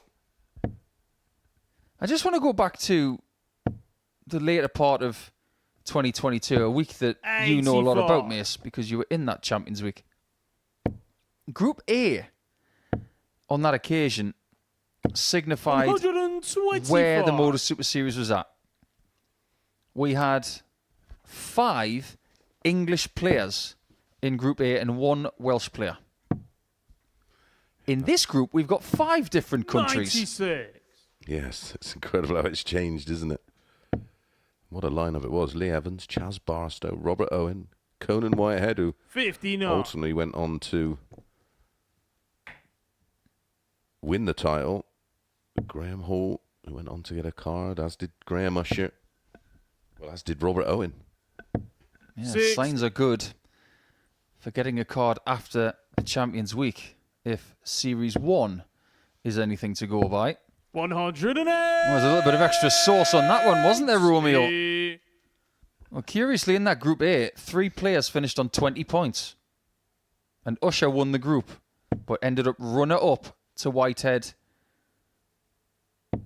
60. 3 and a Romeo, bit days require later. 137.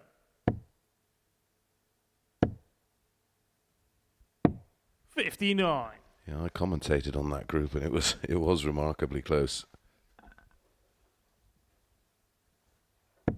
Is Jim just losing his way here? Earlier on today, he looked very dependable. Hasn't lost his focus, but 81. Romeo, you require 78. his range around the 60 has changed, Game and shot the on the fortunes second in this leg, game have Romeo changed. Grbavac. Now he can't miss a double. Third leg, it's Romeo to throw first. Game on. That is one thing about this format. You learn to pick yourself up after defeat. Because in normal tournaments, 28. you lose, you leave. Here, BFH. you can lose but still have a chance. Yeah, it's how you bounce back, isn't it? It's how you deal with defeats. Nothing illustrates that more than Saturday night just gone. Because Conan Whitehead, who we've just mentioned winning the first series, 140. he beat Jimmy Van Schie 4-0 in the first game on Saturday night. Jimmy ended up winning the whole thing. And the reason he won is because 100. he had a favour from Conan Whitehead beating the other person in the group, Daryl Pilgrim.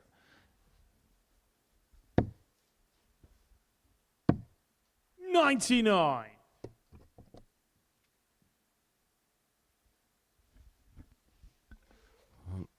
Jim in his last couple of days, a couple of matches, is starting to find things a little tough. It's been back-to-back defeats.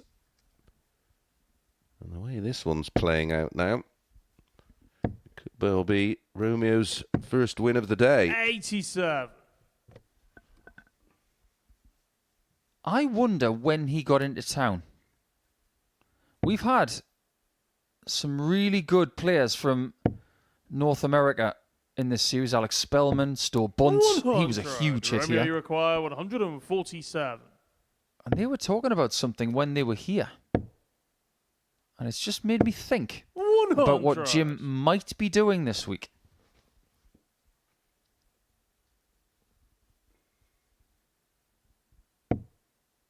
Romeo 3, Jim Long 0. Was anybody thinking about that possibility? 8. Jim was a Romeo, you require 4-6 favourite for 47. this one. Romeo 11-10. And there's 15. two things that have happened here. One, I didn't think Jim, you require 101. Jim would be this poor, and another, I didn't think Romeo would bounce back as strongly. Prior to those missed starts at double, he was averaging 92 and change. He's so wide of the treble 19 61. there. Romeo, you require 32. Big moment this. Game shot on the third leg. Because he had a Romeo chance to Grbavac. just end that leg right there. But if he didn't hit that double with the 3 darts in hand, all of a sudden he Fourth starts leg, to it's think Jim the to same go way as the first. previous match. Game on. Now here's my thought about Jim. Is he playing jet lagged? But you only have jet lag if you change your sleeping patterns. 100. Alex Spellman and Sto Bunce were speaking to us about staying in their original sleep pattern and treating morning darts like it's afternoon or evening 36. darts. Yeah, and this is one of the unique places where you can actually do that. People who are on night shift doing whatever they do, you have to be able to adapt to things like that. 100. You think about certain boxing fights, especially these days in the Middle East, 100. they're fighting at 2 o'clock in the morning. That's why when the UK fighters used to go have a fight in America or Vegas, they would literally go over 2 weeks before to get one used to 100. the different temperature and air quality, but also to get your body around into that sleeping pattern. When we used to go to Vegas, I was getting up at 60. 4 or 5 in the morning because the qualifiers and the actual tournament started relatively early. I just stayed in that zone and it seemed to work for me. Yeah, I remember a famous darting story that Mark Webster told. He went to the 90. 2010 Australian Open searching for ranking points. And he flew over within I think it 59. was 36, Jimmy 38 require hours before the tournament. 111. Lost first round and went straight home. To someone who he stars in his nightmares. Mick McCready. Double top for Jim. He's not done Game yet. shot on the fourth leg. Jim Long. Aye, Jim Long. Fifth leg, it's Romeo I can to see throw a gentleman first. having a Game monocle. on. Add that to his list of wants. See if you can borrow one off of Chris Eubank. 60. Senior, that is, by the way. Yeah. Borrow the boots as well. Well, and the big truck. 83. Has anybody tied a tie knot as big as him for such a small collar? He's getting the proportions all wrong. 56. You don't see many dart players with ties anymore. I think the only active person who wears a tie on the Oki is Yukie Sakaguchi of Japan. 108. Well, back comes Jim Long. He- His first max of the match. He's now averaging 90 to 59. Romeo's 81.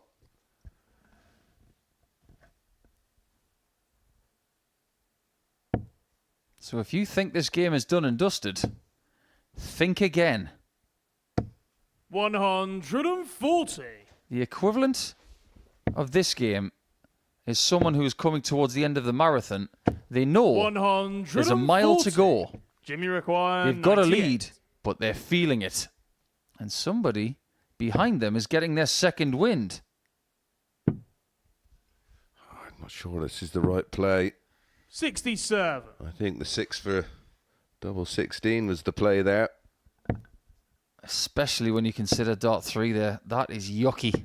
Well, now he's 29. burning a dart that Jimmy didn't need to require burn. 31. he could have burnt that dart on dart 2. And he doesn't have the luxury of leaving double 16 here. He has to go north of it. Oh, not No that score. far north.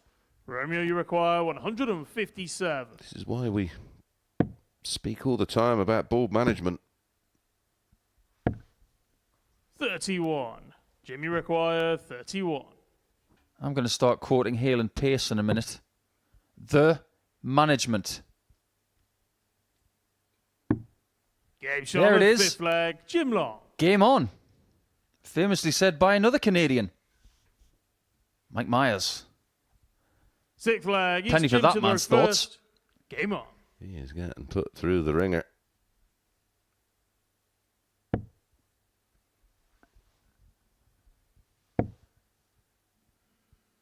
There was that dart you were talking about that you can just dink over the top. That reminds me of one of the greatest movie scenes in history. 60. Australian as well. Someone's pointing a firearm at a very Australian guy. And he's smiling and he says, I don't need a gun. I've got a donk. 100. Well, Jim's got a dink. He's got a dink instead of a donk. What's a donk? 137. That is a fabulous movie, Crocodile Dundee. They don't make them like that anymore. No, they don't. That's not a dart. That's a dart. 100. That is a dart. Second max. 97. Jimmy require 121. Strange to say, but the person who's behind is now favourite to win this game. He's playing well, and Romeo has lost his way a little bit. 65. Can't dink it this time.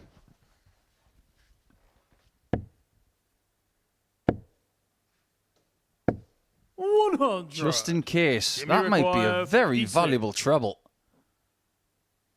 Because Jim has had a couple of haphazard shots at double over the course of this comeback.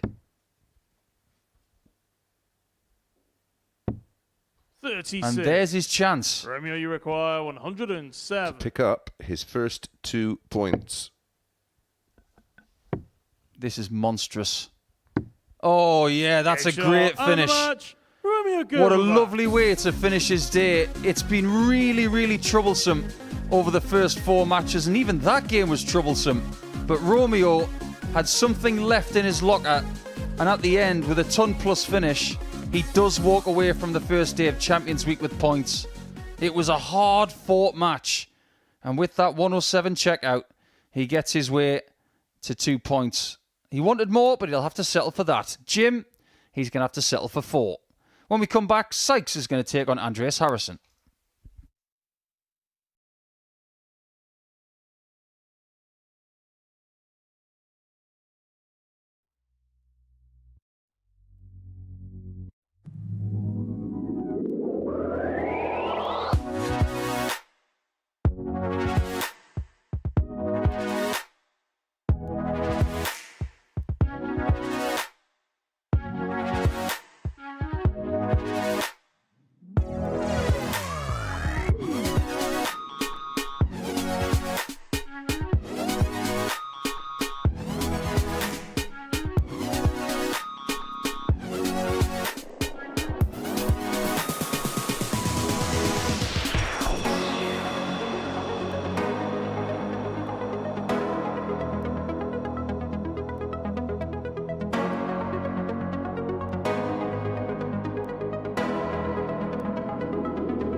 Welcome back to the Modus Super Series, where there are just a couple of games left to play on the opening day of the Series 9 Champions Weekend. All of the players are now off the mark after Romeo Grbavac's victory over Jim Long before the break there. Now Tom Sykes and Andreas Harrison will duke it out in an attempt to move on to 6 points. That'll be just 2 off the top, with the top 2, Darius Labanauskas and Scott Taylor, to play each other in the final match of this session. Remember, Labanauskas still on course to go through the card. So, a big game here to put themselves on the shoulder, maybe in contention for the top going into Tuesday. Guiding you through it once again, Chris Mason, Paul Nicholson.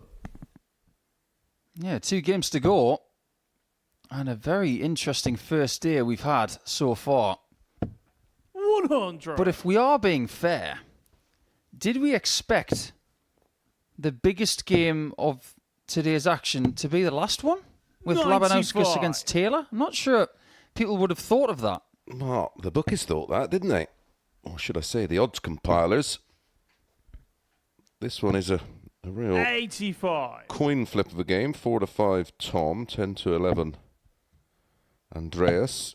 But they go 4-6 Darius in the final game. 140. 11-10 on Scott Taylor. I think that's value.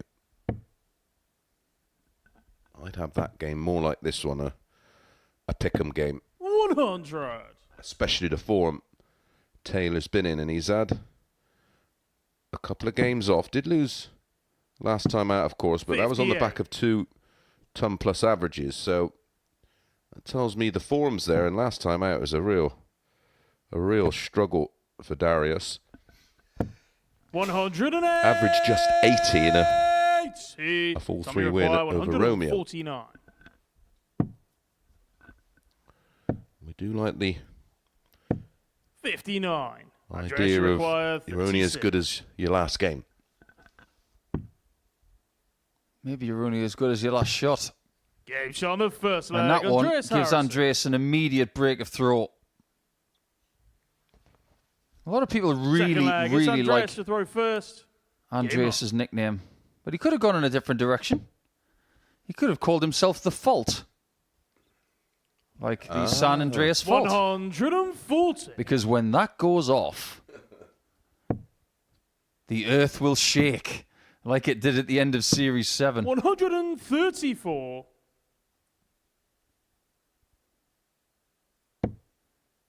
Yeah, Tom doesn't have a nickname on his shirt. And people call him the Castleford Tiger, don't they? 108. Andreas, you can't fault him on the scoring. Or Sykes. 108. Somebody pass Jack a lozenge. He's probably going to need it. 41. That was 41 was because of the response from Tom Sykes, who's looking to fill the 19s up. 83. Andreas, you require The 140. refs do such a good job. Everybody who's refed in this series deserves a lot of credit. Tough days. 60. Tommy require Long days on your feet. 104. But the best seat in the house to see shots like this. Well, he did have a couple of other options there. Bull was one of them. 44. Double 18 was Andreas, another. you require 80. For 2-0. Oh dear. Couldn't have been a worse start. Might go treble. No, he's going to go treble. Not. Yeah, I thought he was going to go treble 13. Do you know when you say oh dear, 24. it's like a Tommy soundbite. requires 6. Nobody in the world says it better. Double 10. 50. He's had some trouble down Andreas, you there. require 56.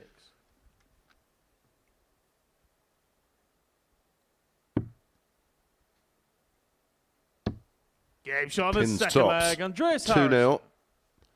Averaging 97. Third leg. It's Tom to throw first.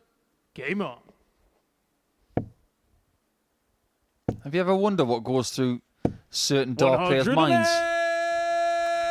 Some I don't want to know. You get some players on the stage and you know for a fact it's like a game of Tetris. 59. But I can envisage in Andreas' mind what it's like. I think it's just like him. I think it's 100. a picture of Andreas standing in a snowy forest just looking out at the tundra and saying, okay. I was hoping you were going to say trying 83. to spot Norwegian forest cats or something like that.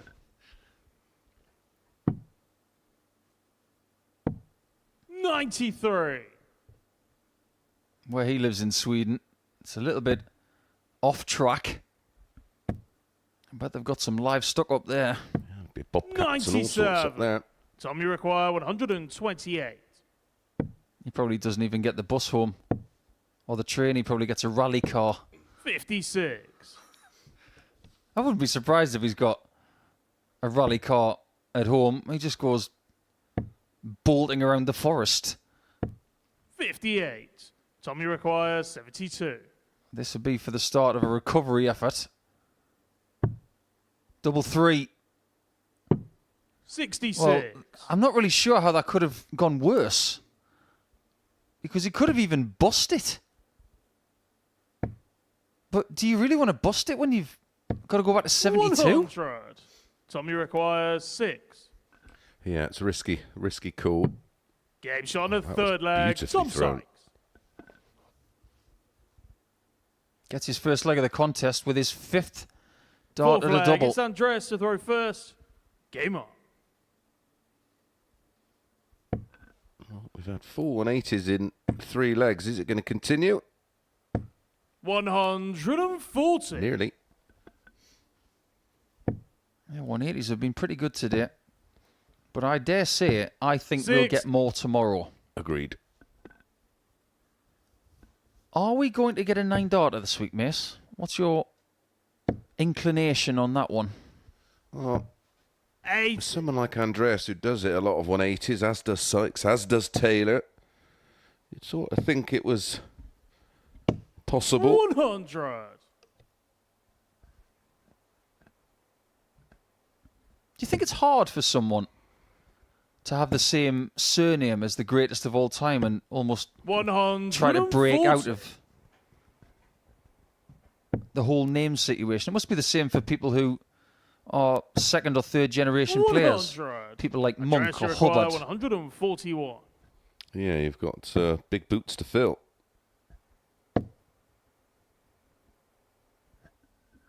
This is working pretty well. 61 left. And I can 95. thoroughly get behind that. Absolutely. Your opponent is only at the halfway point of the leg. There's no point going 25 there. As 6. much as you like double 18. Andreas, you require 46. You don't want to be hitting the ball and then come back for 11. Exactly. 10. Still got another visit. So 25 on that 61. He could have found himself 45. on something like Andreas, double you one require by now. 36. Instead, he's on a primary double, which he Action has now on the hit. 4th leg, Andreas Harrison. Yeah, nice 3-1 lead.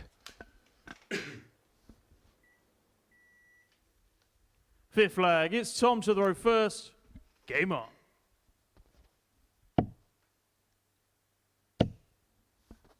I do wonder where the next 59. massive superstar is going to come from in Sweden, because we have now got a lot of really good characters and great players.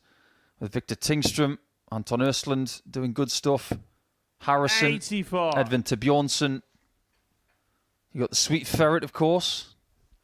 Yeah, over the years, when you think of Scandinavian 40. darts, they sort of plateaued out. There was always the odd 1 or 2, but now with the introduction of genuine tours and development with the youth, I don't think we'll have 59. to wait too long before we get a real young one that will burst onto the scene. Yeah.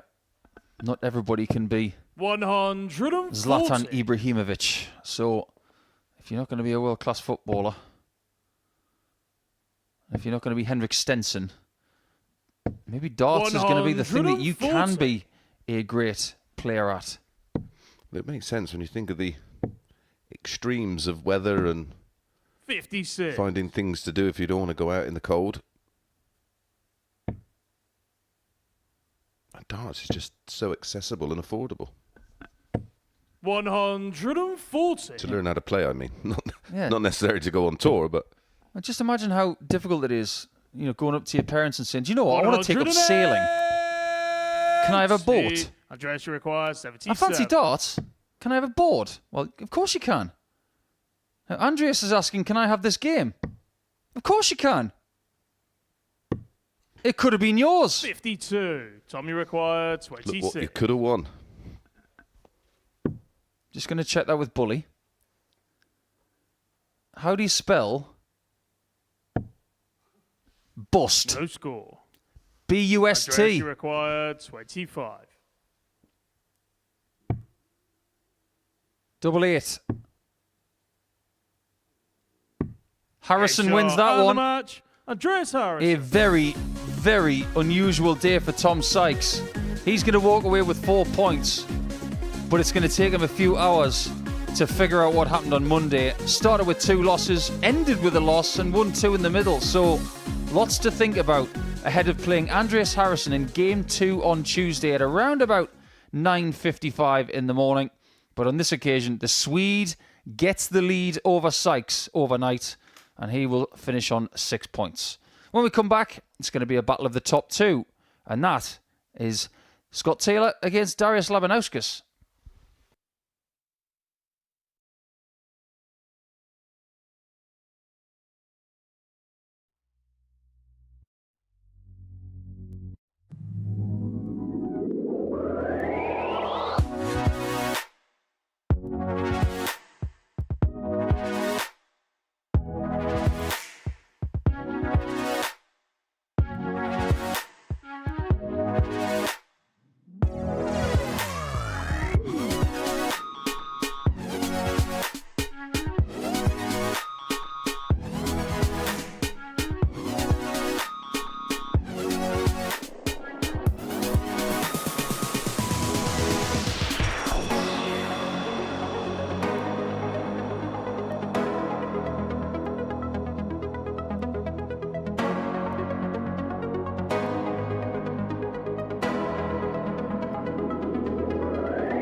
Welcome back for the final time today, the Modus Super Series Champions Week. It's got one more match to play in Group A on Monday, and it is a meeting between Darius Labanauskas and Scott Taylor. And Labanauskas, well, he has lived up to the billing. Favourite to win Champions Week according to the odds compilers. Surprised a few, but he has won all of his matches and he could get the full house. I suppose the house always wins, don't they? Scott Taylor, though, hoping to dent that brilliant start. Can he do it here? Certainly got the capability, and this is a very interesting match which will set things up nicely for the rest of the group. Paul Nicholson and Chris Mason will talk you First through leg, it's Darius Thank you, to throw Chris. first. Well, in terms of who's Game been on. the best player statistically today, it's not the man about to throw his first start in his final match of Monday. Scott Taylor's numbers have 140. been superb. However, Darius has been the more reliable in terms of finding a way 91. to win matches. Finding a way to win games that really should have been out of his reach. So it's a combination of 93. him putting himself in the frame to win. But on the other hand, against Romeo, that's a game he should have lost. 100. Yes, and lost comfortably. And this is where the famous John Park comes in because he doesn't like the word should. He just likes the word could. 134. It's fascinating because what's to say that you should win anything? 121. You can win Darris, you everything, require 134. but you won't. Coulda, woulda, shoulda. But I suppose if you... That's why I don't like the word luck. I think it's just being sometimes a little fortunate. And 94. I mean, if someone misses in front of you, that's not your fault, but you're a bit fortunate. But you still have to hit the double. I agree. So this is what 100. brings up one of my Darris, you biggest require gripes in 40. this sport. Darius has got 3 darts at tops here. I'll get onto it. Game shot on the first leg. So, Darris Labanauskas. he takes that first leg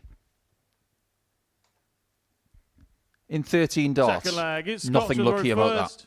Game on. However, if he had something like 110 110. and he hits the treble 20, he hits a single 10, and then he wires the double for the tops for the leg, is that unlucky? 131. It is not.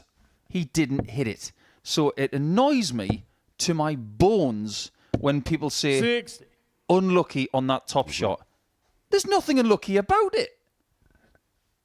You either hit it or you don't. Yeah, when I played Neil Duff and I missed and was missing them on the wire, someone said to me, "Oh, unlucky." I said, "No, I'm unlucky. I said, they just wouldn't go in, and that's it." Then if I don't throw them right, they don't go in the target. Sometimes you can be a bit unfortunate with a 58. terrible deflection and things like that, but ultimately it's down to the individual, and I just think sometimes you're fortunate to get another go, and if you take that shot, then all power to you. Well, there was a situation in the 84. NFL yesterday where Justin Tucker, the kicker for the Baltimore Ravens, hit the left-hand post on an extra point try. 100. You didn't hear Jim Nance and Tony Romo saying that was unlucky. He didn't actually hit the goal. No, shouldn't have been anywhere near the post. Exactly. So in a game like this, if you're leaving yourself a double and you don't hit it, it's on 90. you. It's got nothing to do with anything celestial or some other hidden force. You've got to take it on yourself and take ownership 125. of the miss, which is Garage exactly what Michael Van required Gerwen does 96. every single time.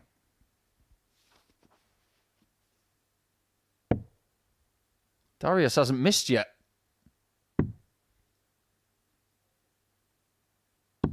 He's missing Game shot on very the little. Second leg. Darris Labanauskas. This is a proper performance, and maybe the Lithuania Philharmonic Orchestra, otherwise known as Third Darius leg, it's Labanauskas, Darius is to about to throw have first. one heck of a crescendo. Yeah, 95 average for Taylor, yet to get a double.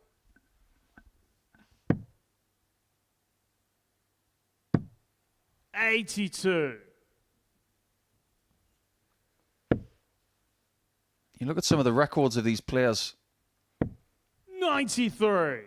and it's just so impressive what we're possibly going to see this week, because Labanauskas, in his previous visit to Champions Week, he made his way all the way through to the knockout phase 99. of the Saturday night. Taylor has been there twice. 140. A certain Mr. Little has been in his way before. And then he's been in the way of the party known as Tom Sykes before. But I get the feeling that 100. as this darts competition has evolved, we are starting to see more repeat winners, 134. repeat visitors to Champions Weeks, and experience really does paint a picture, especially here this week. Yeah, I think with this format and the amount of matches you play and how you, like you Scott, say, require deal with disappointment, 134. experience is key to having success here at the Super Series. 75. Darius, you require 120. Looking for his third 120 of the day. He had 2 in the same match against Jim Long. Is this a third? Game shot on the third leg. Darius Labanauskas. Mr. Dependable strikes again. Yeah, this is very, Fourth very leg. It's impressive. Scott This to is throw as first. Game on. well as I've seen him play. And possibly could be setting Six. the personal best in Yeah. terms of averages. Anything around 15 here will be a PB. If you compare the personal best averages of all 6 players in Group A in this venue at any time, 140. Darius has the smallest number 91. by more than 9 points. So he's not seen as a flashy player. He's your classic, dependable, 90 average player who might sometimes 100. get into 3 figures. This is so far into 3 figures 100. that Scott Taylor hasn't laid a glove on him. And he's averaging nearly 100. Yep, still not had a dart at a double. This is what the classic way of just keeping your opponent at arm's length. 97. He does have a merciless streak, does Darius, because after all, 100. he has beaten Darius Steve require Beaton in a World Championship before. 164. Say no more. This will be some way to cap off a fabulous performance. They're not going to be happening, so it's all about the approach play. 56. Scott, you require 110. Old school approach there on the 164. Oh, Scotty T. Might be about to feel the P of the pain. 86. Darius, you require 108. 19s, maybe? He's already finished a match on a 108, said you. And again, 92. not this time. Scott, you require 24. To keep the match alive, he's survived a match dart. Game shot on the fourth leg. Scott Taylor. You can never count Scott Taylor out of a match. Fifth leg. It's Darius to throw Because first. if he turns on the jets, he can go fast, effective, and flashy. But it's just a question of whether he can actually get enough chances 96. against Darius in this mood. Well, he is another one of those type of players like Harrison and like Sykes who can find streaks of brilliance. And he only needs to 100. find 3 of them.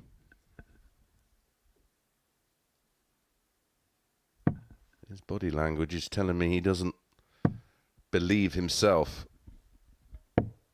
98. I'm not surprised that Scott doesn't have a nickname, you know, because all the nicknames that would be synonymous with him are taken.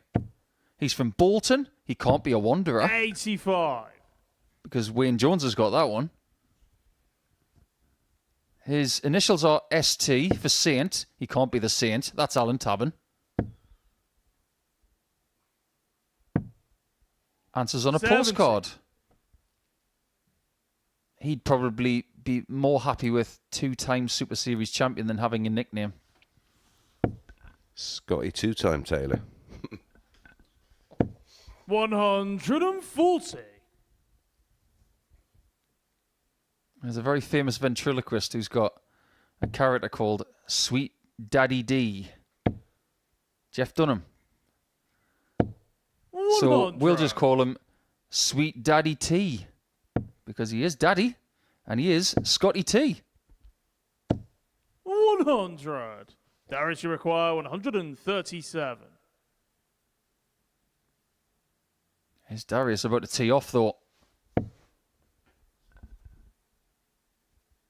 Can he hit the green?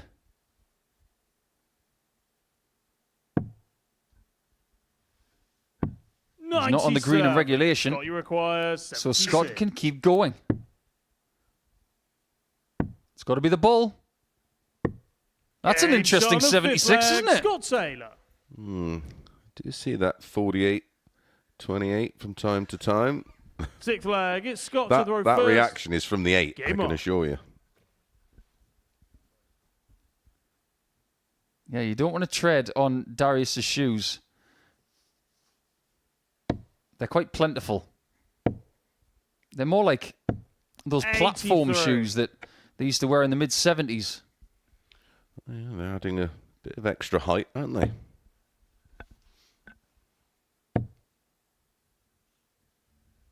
You've got to be careful 6. what you do, Darius, because if you win a Super Series title, people are going to start copying your footwear. Isn't that right, Luke? 97. Everybody's wearing them now.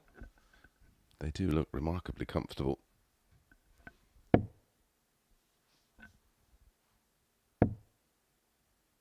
Knowing Darius, he's a bit of a 140. clever fox. I wouldn't be surprised that he could probably say a word and he could speak to those shoes. 59.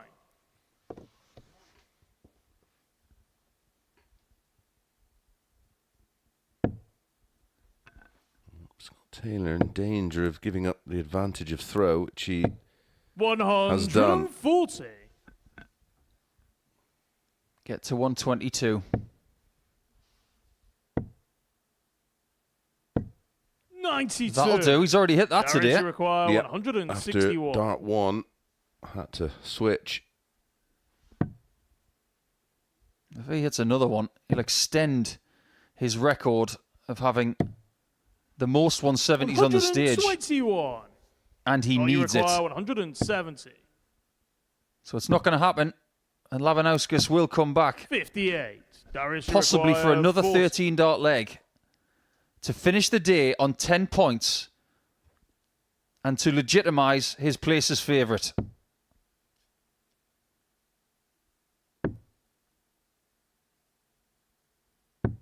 Game shot. With his And fourth the match dart, Darius Labanauskas. Darius has a perfect day on the first day of Champions Week.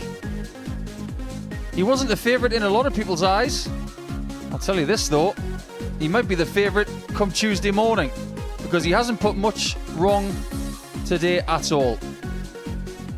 That is just shy of his personal best as well by about a quarter of a point, but he won't care about that. That is his best performance of the day. And on the doubles, he was very effective once again. We'll take a short break, and when we come back, we'll have a little chat about what we've seen over the last few hours.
So here is what's happened on the opening day of Champions Week in Series 9. Darius Labanauskas going through the card. Who would have thought it? Well, the bookmakers, actually, they did fancy him to not just win this group, win this week, but did ride his luck at times. If you look at that penultimate match he played against Romeo Grbavac, who at that point hadn't won a game, there was an awful lot of missed doubles, both players there struggling towards the end of that match. But Labanauskas held on, went on to beat Scott Taylor with a really good performance, actually, in the last match of the day, and that sees him sitting pretty at the top of the table on 10 points. Andreas Harrison in second place, 4 behind, then Taylor, Sykes, and Long on 4.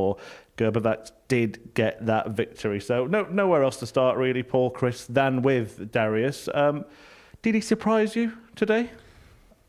I mean, he's solid.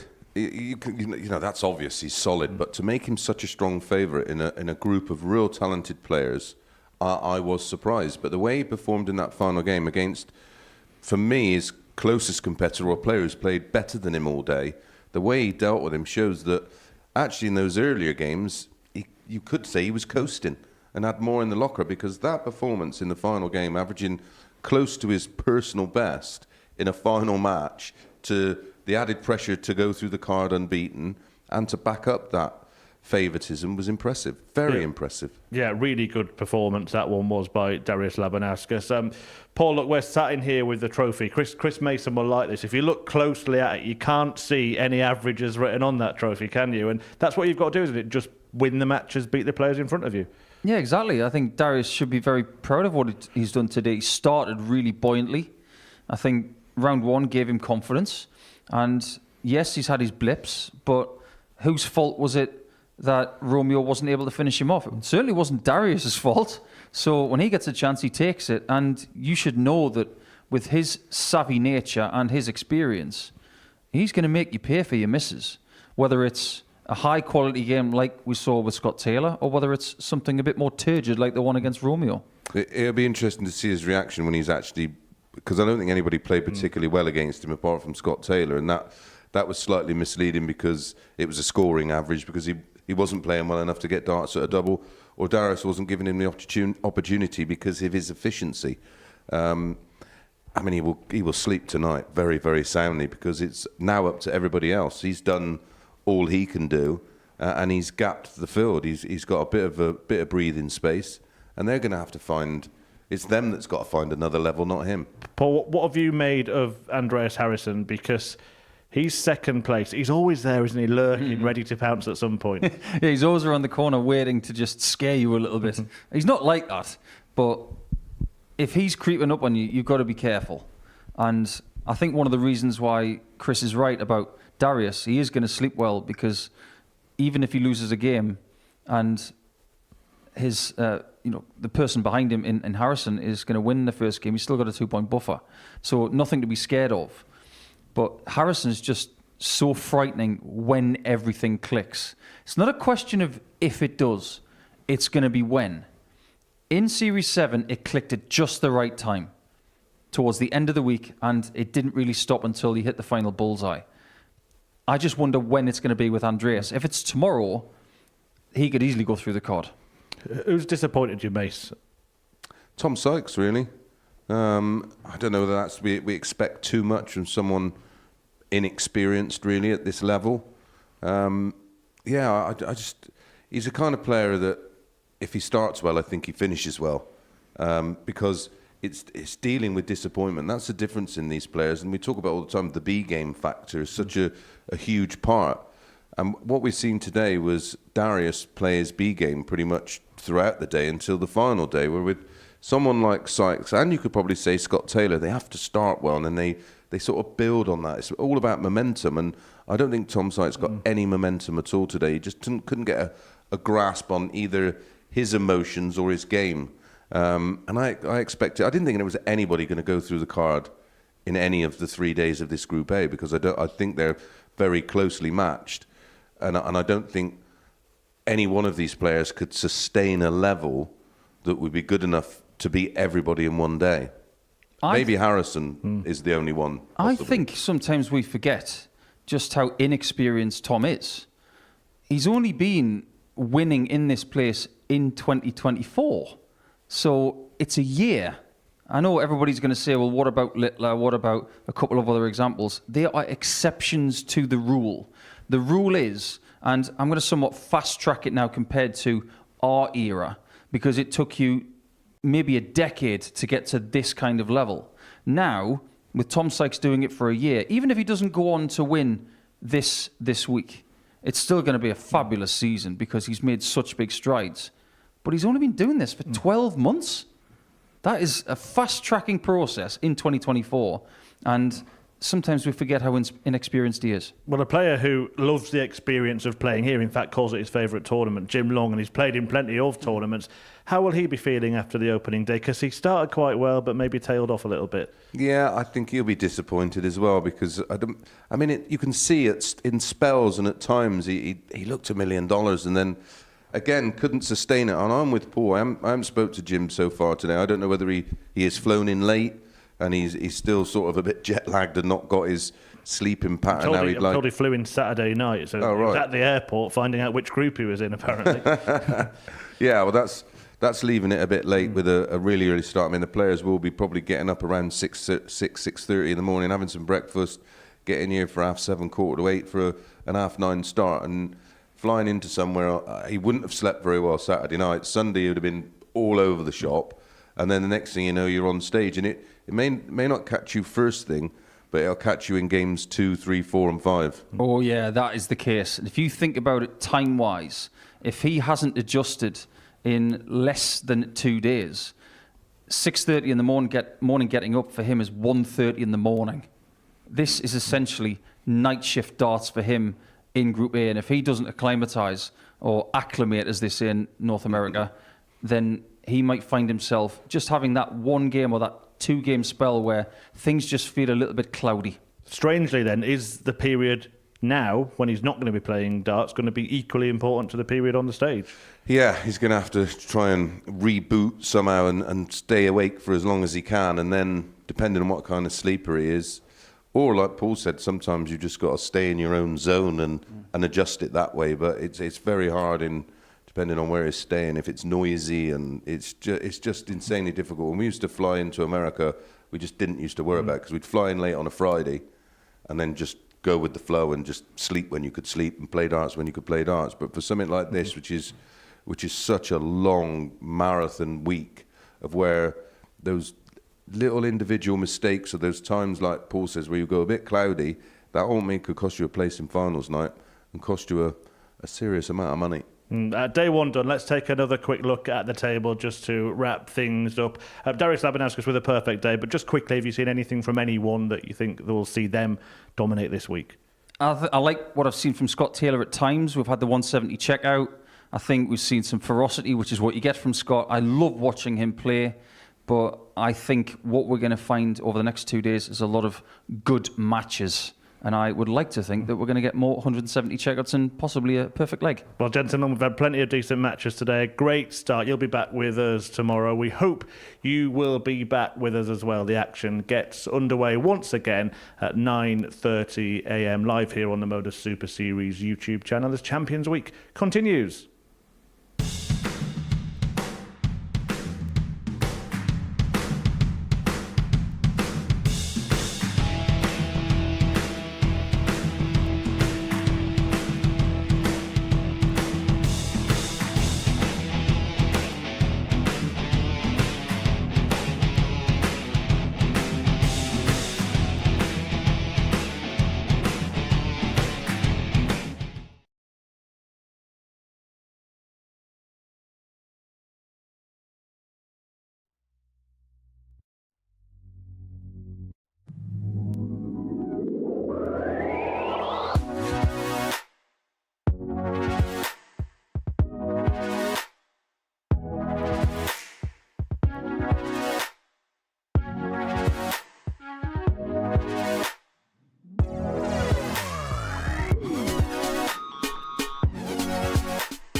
Here with Luke Littler, the champion of Modus Super Series 3. Luke, I just want to take you back to when you came here for the first time, walked into this empty room in your group stage. What were your feelings about just playing in the Modus Super Series?